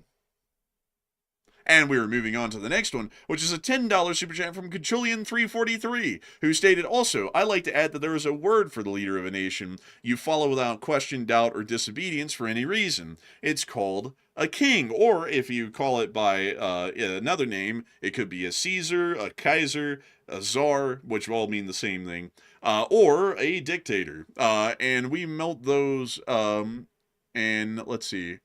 I don't know what that last part means, but I do thank you so much for the support, Cachulian, and I would generally say acting like someone is literally like basically like God on earth is a really ridiculous idea, you know, because nobody's that perfect at all. You know, so it's a bad idea to basically build a cult of personality around a singular person, because they're going to bring you to your doom. I can promise you that. And you're going to have a smile on your face the whole time they do it. And I don't want to be a schmuck like that and taken for a sucker. But a big thanks to you so much for the support and helping this channel to keep it running. And I hope that does address that incredibly well. And with that, we are on and to the next one. All right. And also, by the way, if people are like, where's Matt? Where's Matt? I see a lot of people saying that. I had to step away for just a second to attend to something, and I was back. So I was trying to make it sneaky real quick. So, but it wasn't that sneaky, though. But our next one here is going to go to none other than Give Up Now once again. And thank you very much, Give Up Now, for that $50 support. I think that's the second support of the night, by the way. And we do appreciate that. And they threw in the super sticker of the YouTube creature riding the rocket into oblivion right there. Look at that. But Enforcer, what say you? I gotta thank you so much for that incredible support, Give Up Now, and I personally like to not. I like to keep going. I like to keep fighting. But a huge thanks to you so much once again for that support and helping this channel to keep on running. And all jokes aside, we appreciate you greatly for helping this channel to keep on running. And with that, we are on to the next one. And we also have a $10 support from I Will Eat Your Hot Dogs. He said, sir, let's hire this man from Palm Beach, Florida. His name is Palm Beach Peter.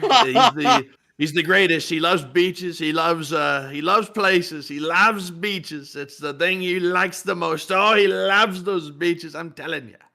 You know, folks, if you ever feel down in this country and you ever think, damn, we're so starved for intellectualism and real deep thought, always look, folks, to the Palm Beach Breakfast Club at Mar-a-Lago, and you'll find many smart people to be able to pick from. People who have been involved in real estate their entire lives or finance. People who only know little things about spreadsheets, or how to really, you know, blow a listing out of proportion and maybe get a little bit of a better commission on it. You can always look to Palm Beach, folks, for guidance in this country. Don't look to the intellectuals. Don't look to the people who are actual experts in their field, like the oil people to tell you about what's going on in the oil industry. Always look to some sun-bleached beach in a swampy shithole with one nice street in it, and you can always find some airhead that is smart enough to at least be a yes man in the Palm Beach Breakfast Club, folks. I think we need to make a shirt of that one, man. They call it the Palm Beach Breakfast Club. I think that one would be a bestseller, really. And maybe so. Palm Beach Breakfast Club. I tell you what, we love breakfast. Man, we all love breakfast because they be scrambling this damn nation like a bowl of eggs. but anyways, maybe a pan of eggs would be a better thing to say because I don't know who the hell cooks in a bowl. But beyond that, a big thanks to you once again for support. I hope that has addressed that well. And with that, we are on to the next one. We also have a $10 support from Truck and Chef, and thank you, Truck and Chef, as well. He said, I try to be here as much as I possibly can, and I can't be here. I get withdrawals, LOL, and LOT, LSA. It's actually a common thing. Like enforcer withdrawals has been almost like a clinically proven thing here on this channel. Like people are fiending on a Tuesday for the show to start up again, and we love to know that people enjoy the channel so much. We love to know that we make it enjoyable enough for folks that they're always wanting to watch the Enforcer show. We thank you all greatly, especially you, Truck and Chef, for really enjoying it, and we are very happy to know that we keep a lot of y'all company while y'all are at home, in the hospital, at work, and everywhere else in between. We're always honored, and so big thanks to you so much once again, and we're on to the next one. We also have a $10 support from Doggo, and thank you, Doggo, for that 10, and we do appreciate that. And we also have a 10 from Otani Sanji, who said, Team, great reports as always, and how extensive is Russia's de facto control over Abkhazia and South Ossetia, and how does this translate into military and economic leverage over the greater region? It's fairly absolute from what we know, actually, because we haven't really seen any sort of dissent, rather than normal dissent within that region that has really threatened their control. So it's basically just a de facto part of Russia at this point with how it's operated and functions. So I thank you for the support, and I hope that does address that well. And with that, we're on to the next one.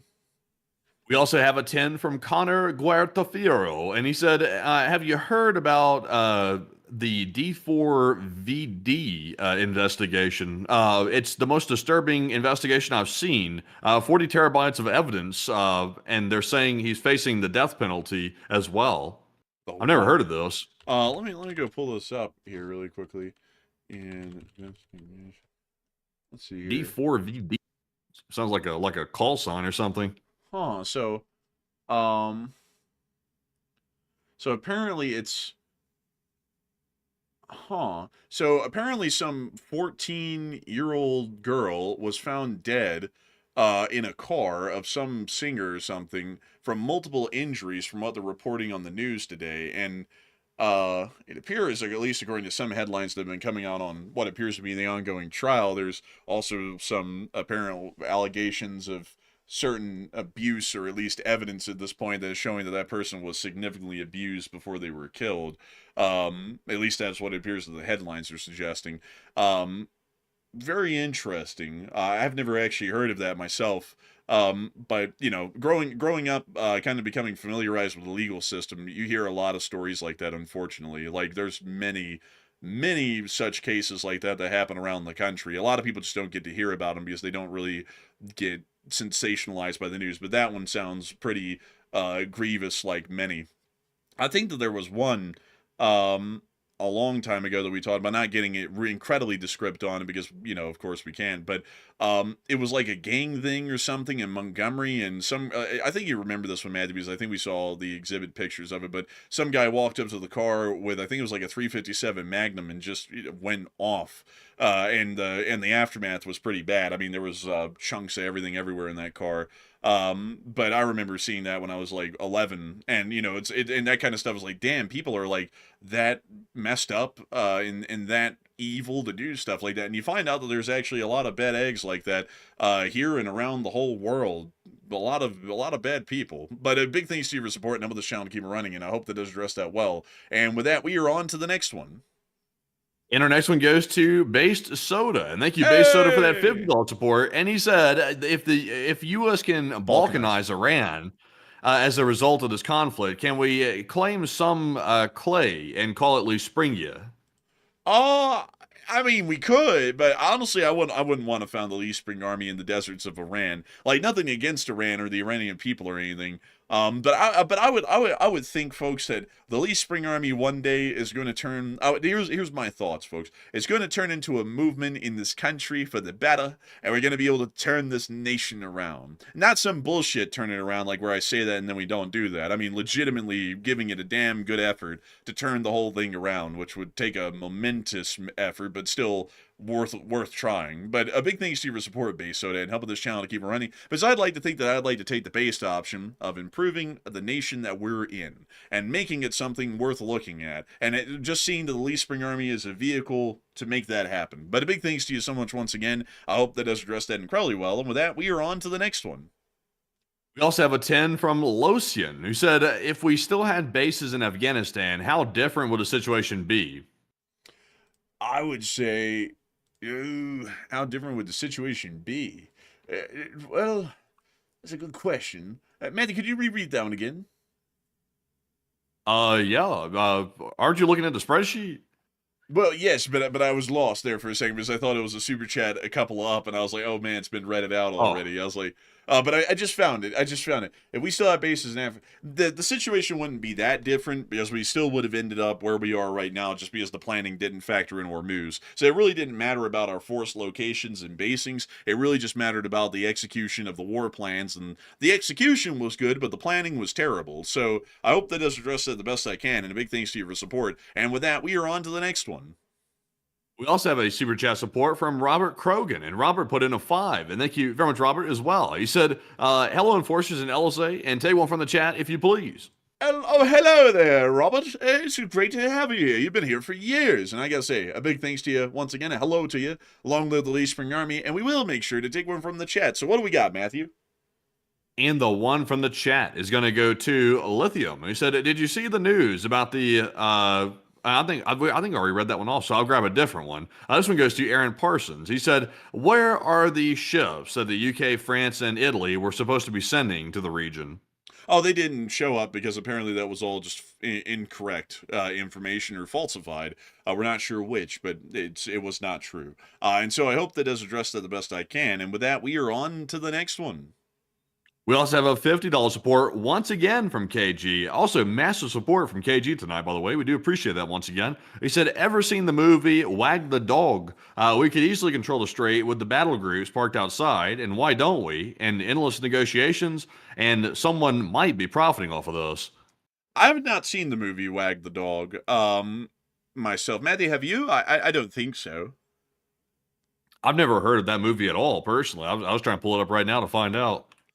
Yeah, interesting. But it's a comedy or a drama. They say it has Dustin Hoffman and Robert De Niro. Robert De Niro. Yeah, Robert De Niro. Interesting. I don't. Isn't that guy from The Irishman who was like they tried to make him look younger, but then it didn't really work out too well, and. Listen, Bugsy and Muggsy, they're all dead. They're all dead. What are you protecting? Bro, man, and let me tell you my story. And then they tried to CGI him to make him look younger, and he still looked like an old man, just with bad CGI on his face that tried to make him look a little bit younger, and he still moved like he was very old. I was like, honestly, that movie was very, I wasn't really that big of a fan of it.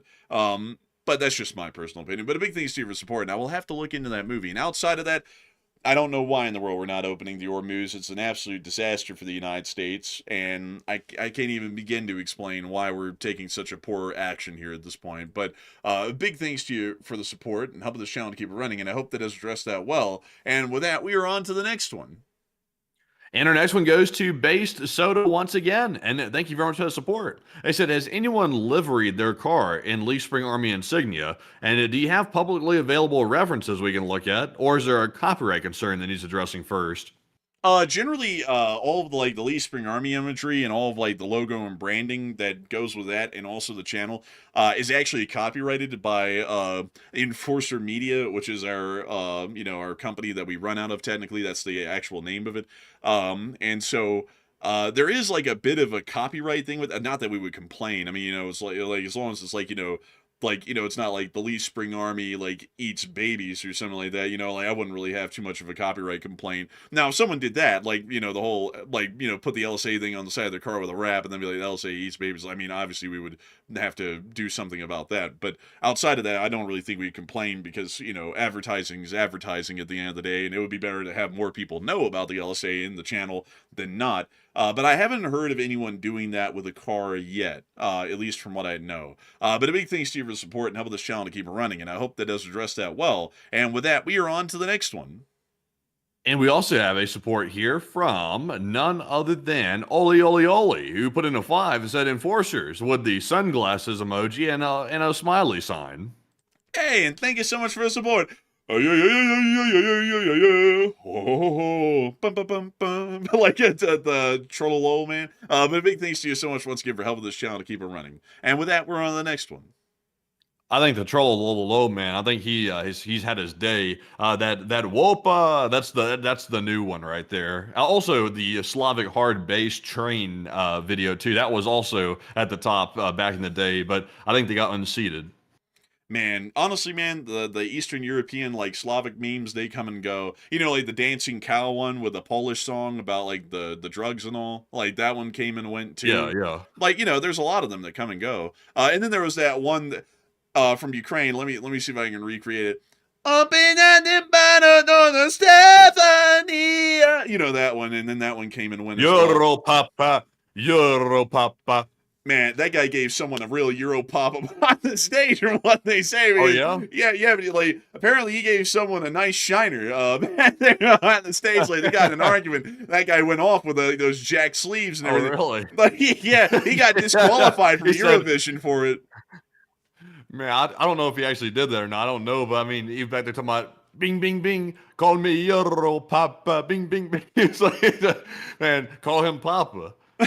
Man, he said, I like it when they call me Euro Papa. Bam! Like, I was like, man, get it. And then I think it was the Espresso Macchiato guy that won that Eurovision. And that's why he got no Espresso Macchiato, por favore. But you know, yeah, they needed a little bit more help at Eurovision. They needed a little bit of a different vision. I didn't really see the vision. I'm not gonna lie, folks. Like, some of the stuff that comes out of Eurovision, I'm like, why in the world is this even in like the semifinals? It's like, this isn't good. Like, Stefania from Ukraine was actually pretty good. Like, it was really good. But a lot of them, though, it's like, I don't get it. But anyways, it is time for us to move on to the next one. We also have here a $5 support from Robert Krogan. And thank you, Robert. He said, a gallon of gas on me. Oh, thank you, Robert. We're greatly appreciative. And big thanks to your support and helping the channel to keep it running. And with that, we're on to the next one. And also, I think I almost missed one from DWRB. It must have come in while I was tending to something. But a big shout out to you, DWRB, for that $10 support, the second one. He said, perhaps the U.S. and Ukraine discourse is a grand illusion to throw off the media and Russia and Iran in this eventual two-front war. But who does that benefit, though? Like, who stands to benefit from that? And the answer is nobody. So why do it then? Like, it's just doing all of this extra work and effort for no reason to give everyone a completely wrong image that doesn't really achieve anything, really. And we also don't want to entice the Russians into starting a war. A war with the Russians is going to be a bad idea because they're a nuclear-armed country. So we generally want to look as strong as possible to avoid a war. We're not trying to goad them into fighting us so we can kill everybody on our end and theirs with a nuclear exchange. So I don't really see the grand strategy there. And if that's the grand strategy, is to get everybody killed in a nuclear holocaust, I think we'd be better off without a strategy than that strategy. But a big thanks to your support. And with that, we're on to the next one. Man, also, I hate to say it, but I think your train crowd the other day might have gotten Enforcer Matt ill, possibly. I feel like I'm coming down with something. I'm over here thinking, what is this strange feeling? Like my jaw is feeling sore, the top of like the gum line feeling sore. I'm feeling like slightly fatigued, like in the bones. I'm like, oh no, this is not good. How did they get you sick? I'm not sick at all. I feel great. I feel amazing. Maybe it was a specific bug for Matt, maybe possibly so. Oh, but I think your train people might have done it to me. Oh man, Matthew went up there and he said, "I hate trains," and then the big boy said, "I hate you." Like, put out that special steam, like that poison steam. Man, I gotta say that's kind of crazy. I actually, Matthew just told me about that, folks. Just told me about that right now. I didn't know about that. He's just telling me about it. I'm just hearing about it now. I'm just hearing about it. This is the first time I'm hearing about it. This is the first reaction right here. Also, oh no, someone said my jaw hurt when I had a certain virus. Oh no. Oh no. Oh no, don't say that. Don't say that. Get it out of the chat. Don't say stuff like that. I don't want to hear it. That's don't actually jinx concerning. it. That's actually kind of concerning a little right there. You'll be fine though. I mean, I had it twice, and I pulled through. Well, I like the first time though, I like almost did die, but the second time was really easy. It was really like kind of more like a common cold at that point. We're speaking of COVID, by the way, folks. Well, But I was thinking over the last 2 days, I've had a nonstop low grade headache. And I was thinking that's weird. I'm like, I usually don't have headaches like this. And then today, I started feeling a little bit different. Today, I'm starting to notice I'm going a little bit further downhill. I was like, uh-oh. I remember the first time I had that stuff, it kind of started the same way like that. It was sort of like a slow onset, and then once it hit, I was out for the count once it hit. So I'm hoping that's not it. I'm hoping not either, because Matthew might be taking a extended break from the show if he gets sick like that. He might not be able to be on air, or he might just not be talking. What you on air. mean? Well, I mean, obviously you're going to Extended rest. break? What, are you going to put me down? What the hell do you think you are, a racing horse? No, you're not going to get put down. Like, Listen, the leg's not hurt. It's just fine. Like the leg's fine. He's going to the glue Step factory. Man, you're not no racing horse. You're not going to get put down. I mean, I'm just saying that you'd have to take some sick days off or something, probably. I mean, you wouldn't be able to talk most likely on air, and that's a big issue. Yeah, for us.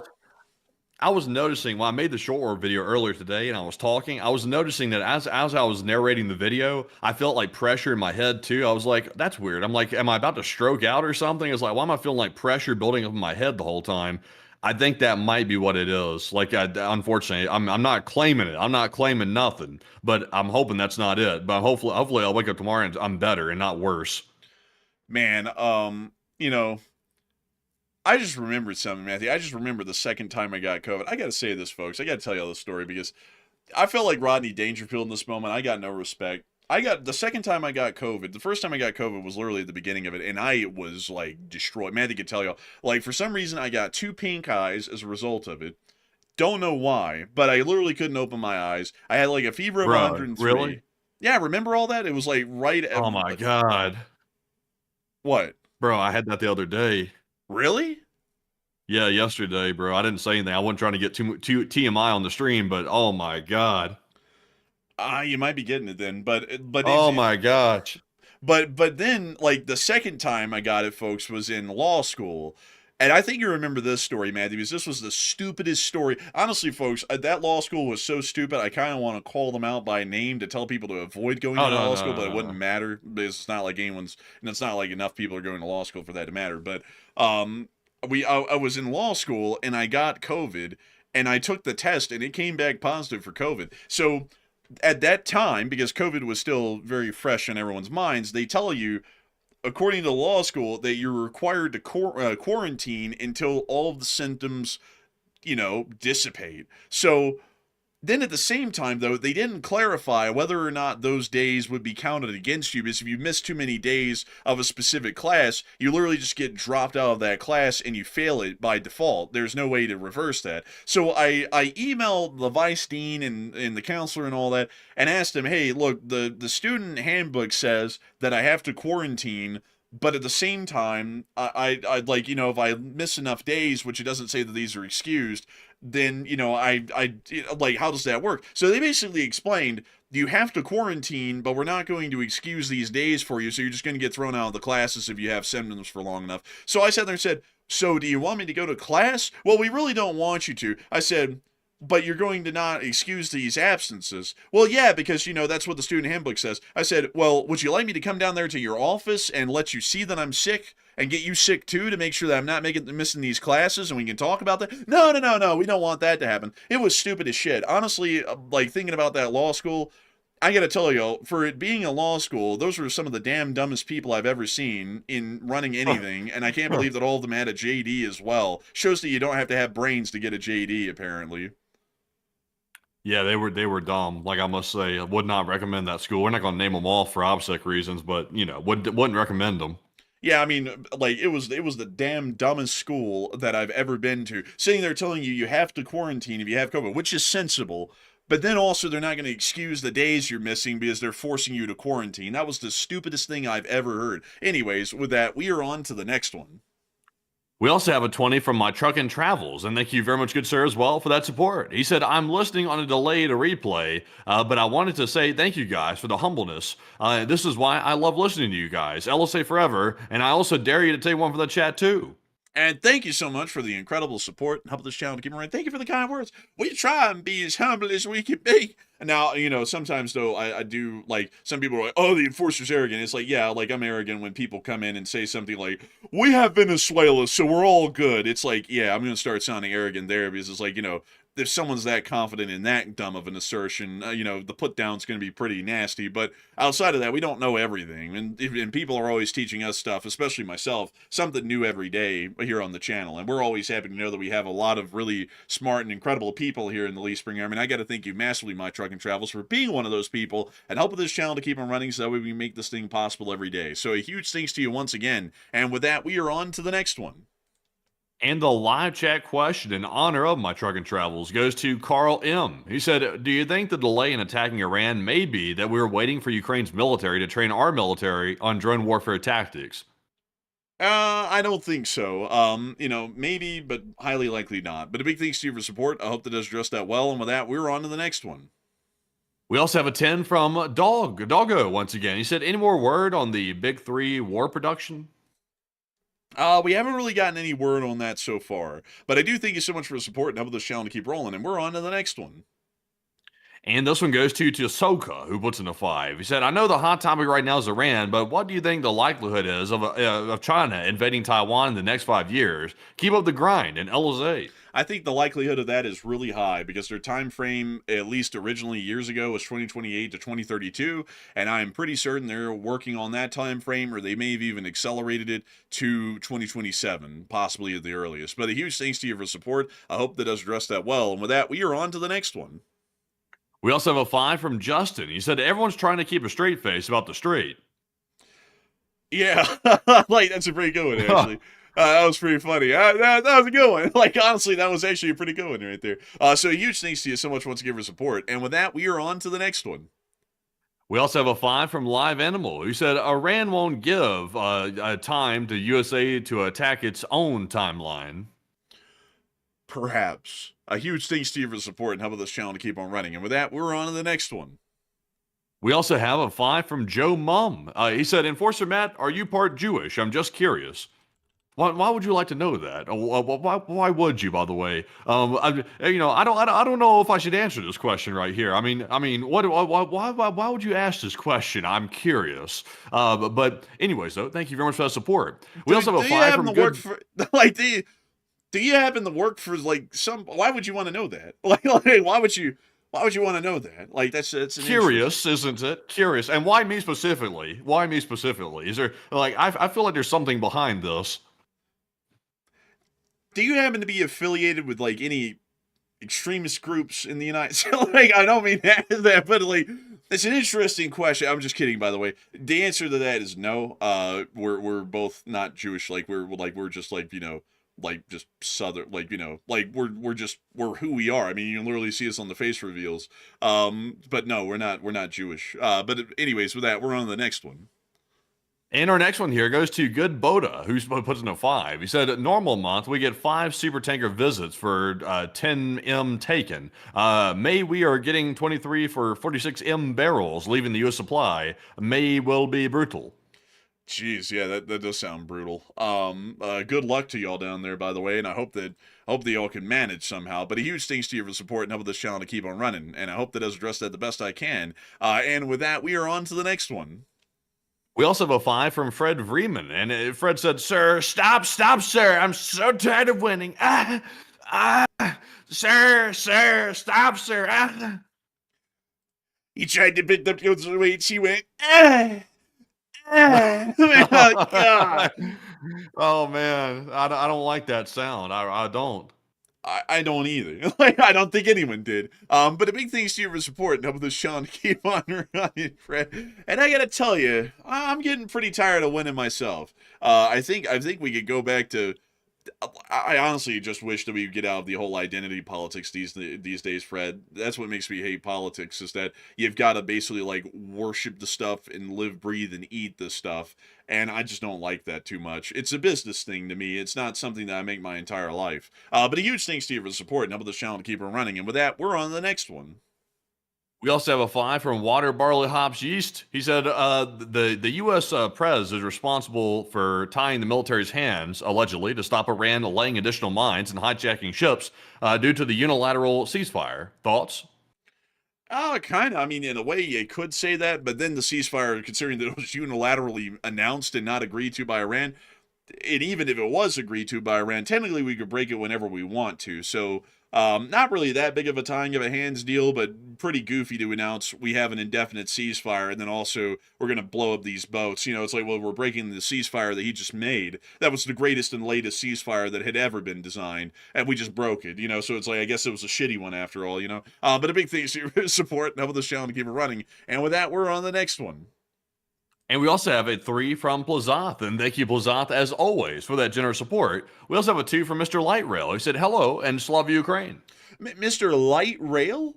Like the tracks system? Holy moly, I'm a huge fan. Like, a huge thanks to you for the support and helping this channel to keep running. And thank you so much for a big hello there, and a Slava Ukraine. And with that, we're on to the next one. And our next one goes to Headstanding, who said, I'd call this military incompetence. Presidential. President, yeah, I was about to say, I was like, well, the military's not incompetent. Like, our military leaders, like the ones that were there before they got fired, except for maybe the Secretary of the Navy, we're all generally career officers, and we're, you know, fairly well acquainted with their fields and well knowledged in them.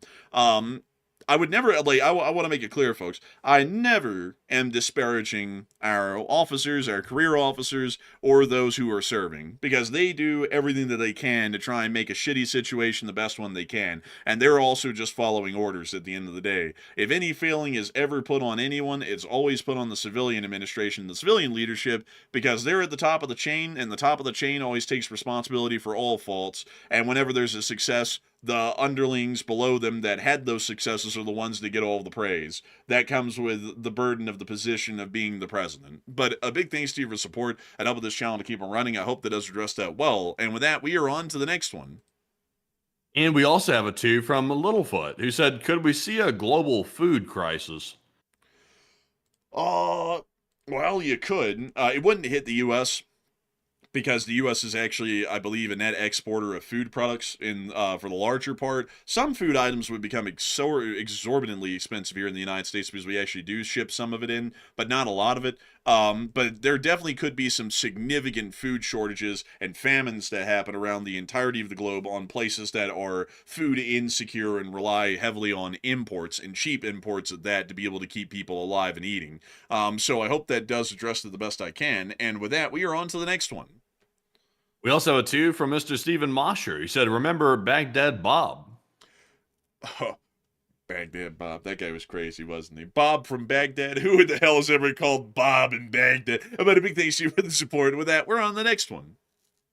And we also have a 5 from Octavian Timarasanu. And he said, I subbed to you guys when you had 30,000. Now you have nearly 600,000. And what's it like to make it to the big leagues in LSA? And honestly, nothing's really changed for us. Like, we still do the exact same thing we did before, which is the way I think most people like it. They like the way it was, and we plan to keep it that way. If it's 600,000, if it's 2 million, if it's 5 million, 10 million, we plan to keep it the same way, because that's what made it successful. And we don't want to start turning into like a slop channel or something like that, just because we're, you know, getting in the bigger subscriber range. But Enforcer, what say you? Oh, and we're in the big leagues now? Hold up, let me... I just got $500,000 and we got 500 people. But anyways, beyond that though, it's really not different at all. I mean, we approach this thing the same way. You know, we get the same criticisms from people that we've gotten for years. You know, the only thing that's really changed is that we've run into more fans per capita per interaction that we have wherever we go into the public. That's really the only thing that's changed. Outside of that, nothing's really changed, and I'm honestly happy for it. I don't really like I don't really want to change a lot of things. I think generally we kind of have like a good little special sauce going with this channel, with how we've been doing things for years, and I've been pretty happy with it. But a huge thanks to you so much for the support and helping this channel to keep on running, Octavian. And it's also been really cool to know that you've been here with us for so long. You've basically been here with us ever since the first month of the war, an old guard, true and through. And so a big thanks to you once again. And with that, we're on to the next one. We also have here a $2 support from GoCard, who said, "You guys Hey. rock, and please never sell out." Why would you ever think that we would want to sell out? Like, I'm just playing with you, Go-Kart. We would never sell out. Like, that's been a big thing, especially of mine, is that I think that viewer support and keeping up a reputation of not over monetizing this thing goes millions of miles. Like, it really has. Like, we're one of the most successful channels in this category, and I think it is because we, don't let it get to our heads. We haven't sold out, and we also don't over monetize, and we don't sacrifice everything at the end of the day for the bottom dollar. And I think that that's been a huge shining thing of this channel, and I got to thank you so much for really appreciating it. And I can promise you that as long as people support this channel and help it to keep running, and as long as we're able to keep the lights on by those measures, this channel will always exist in the way that it has, and hopefully, pray to God, we'll never have to sell out to be able to try and make ends meet. But huge thanks to you so much once again. And with that, we're on to the next one. We also have here a 2 from Jamali Hamilton. He said, "Ukraine tested the Ruta Block 2 cruise missile." Oh, I wonder if it tasted like Ruta. That's a good one. But a big thanks to you for support and helping this channel to keep on running. And with that, we're on to the next one. We also have here a 2 from Sylph, who said, "Costco chicken." You got us 1/3 of a Costco chicken. We're greatly appreciative of that. And I got to thank you so much once again for support and helping this channel to keep on running. And with that, we are on to the next one. And this one goes to Bob's Homestead Living, who said, "Sports are modern gladiator games to distract people." Yeah, it's the bread and circuses sort of a thing. I'm just not really big into sports because of it. And I also have just never really been fascinated in sports all too much. So I like to put my mind towards more academic pursuits, like trying to improve the lot of this nation. So that way those people can sit back. Because, not everyone has to be like me, or Matthew. I think it is great that people do have a distraction here and there and get to enjoy sports and really have a good, fun fascination with it. But I think that my purpose in the country is to try and give people the ability to really have it easy, to not have to stress so much, to where they can sit back and really enjoy watching those sports and not really have to worry about their finances being so stretched or the country not being in a great spot. But a huge thanks to you for support and helping this channel to keep on running. And with that, we are on to the next one. And our next one here is going to go to, that's actually going to be our last super chat, Huh? believe it or not. So, What? once again, a huge shout out to everybody for supporting the channel once again tonight. Now it's time to get into our Morse code decoders and some live chat questions. But believe it or not, we've actually run through a whole bunch of live chats during the question.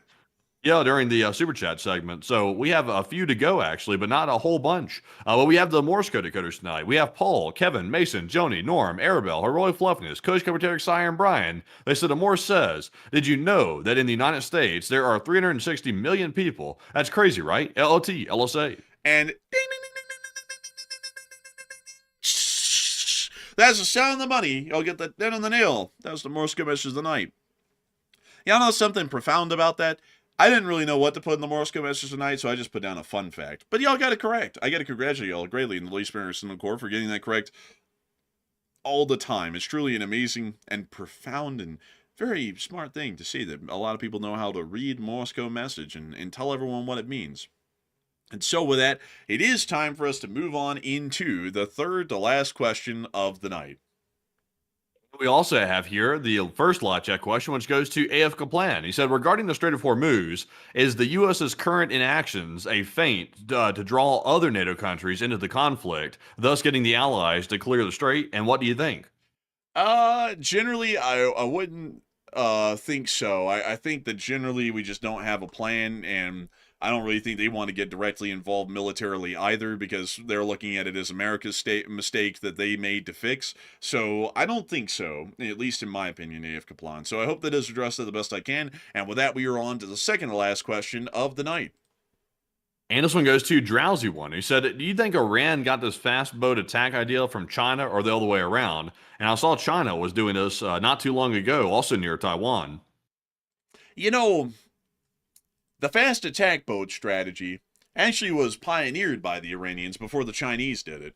The Iranians were the first to do this because of the Strait of Hormuz, and so the Chinese were actually the ones to copy Iran, not the other way around. That's actually an interesting thing about Iran's war strategy. They were actually, I would have to say, while I do not like the Islamic regime, and they are an enemy of the country, I would have to applaud them for at least having some ingenuity for pioneering the fast attack boat concept in the way that they employ it. So I hope that does address that the best I can.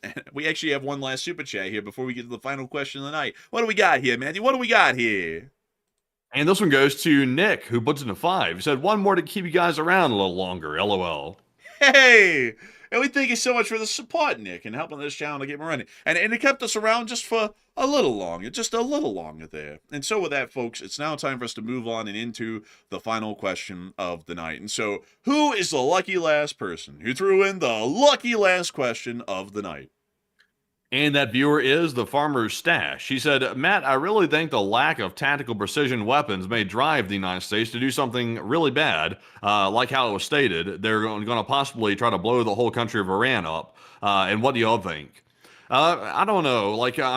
It probably won't cause a situation like that with Iran over the lack of tactical precision weapons. But if the U.S. starts getting desperate and they don't see a real solution to the problem and we run out of options, then, technically we're not always out of options. There's always the tactical nuclear weapon that's on the table. But at the same time, though, that will cause more problems than it's going to solve because it's going to create global instability like we've never seen before, because then other countries are going to try to use that too, which causes very big problems. So we'd probably be wise to avoid that at all costs. But Enforcer, what say you? I would have to generally agree with Enforcer Matt on that. It's not a good idea because using a nuclear weapon is a huge step to make. We're basically making the world into a nuclear battlefield at that point, because anyone who wants to fight a war anywhere that has a nuclear weapon now can point to the US example of, well, they just got minorly inconvenienced and they started nuking a country. So Russia gets to nuke Ukraine, Russia gets to nuke NATO, NATO gets to nuke Russia, China gets to nuke Taiwan. If Taiwan has a nuke, they get to nuke China back.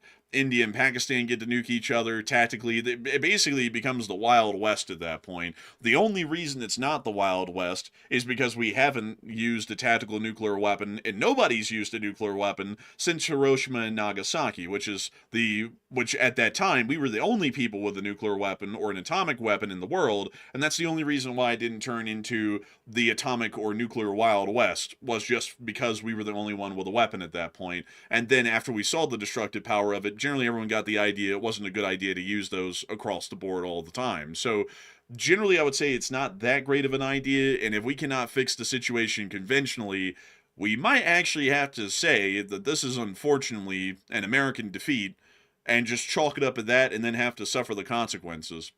Now, if that happens, I would have to say, folks, that whoever is in charge that has seen that the nation has undergone such a blistering defeat would generally have to be punished in some way, most likely through the court systems, I would say, at a minimum for their severe mismanagement of the situation. Even if the crimes or charges that were brought up against them weren't even related to Iran, there would have to be some sort of an example made that sort of a stupid and idiotic sort of a leadership will not be tolerated by the citizenry of the Republic. But outside of that, though, I hope that does address that the best I can, at least in my opinion. And with that, folks, we have reached the end of tonight's stream. I've got to thank you all so much once again for watching. Over the course of this 3-hour and 40-minute long stream, 100,000 people watched this show. I got to thank you all so much once again for watching. It's been an absolute honor and a pleasure to be able to have all of y'all here with us tonight. We hope that y'all have enjoyed greatly. And of course, folks, we will see you all tomorrow at 10 p.m. Eastern Time to cover the next 24 hours of the news from around the world. And so with that, good night, good luck, take care, stay safe. Slava Ukraini, Ram Slava, long live the Lead Spring Army, and long live the Republic. And with that, folks, we will see you all tomorrow, once again on the next Nightly Warning stream at 10 p.m. Eastern to cover the rest of the news happening all day tomorrow, and maybe on a short war video if there is enough news to cover midday, and we look forward to seeing you all on either one of those, definitely on the stream, maybe on the video. But in the meantime, though, we appreciate you all once again, and of course, Slava Ukraine, Hiram Slava, get some rest, and good night.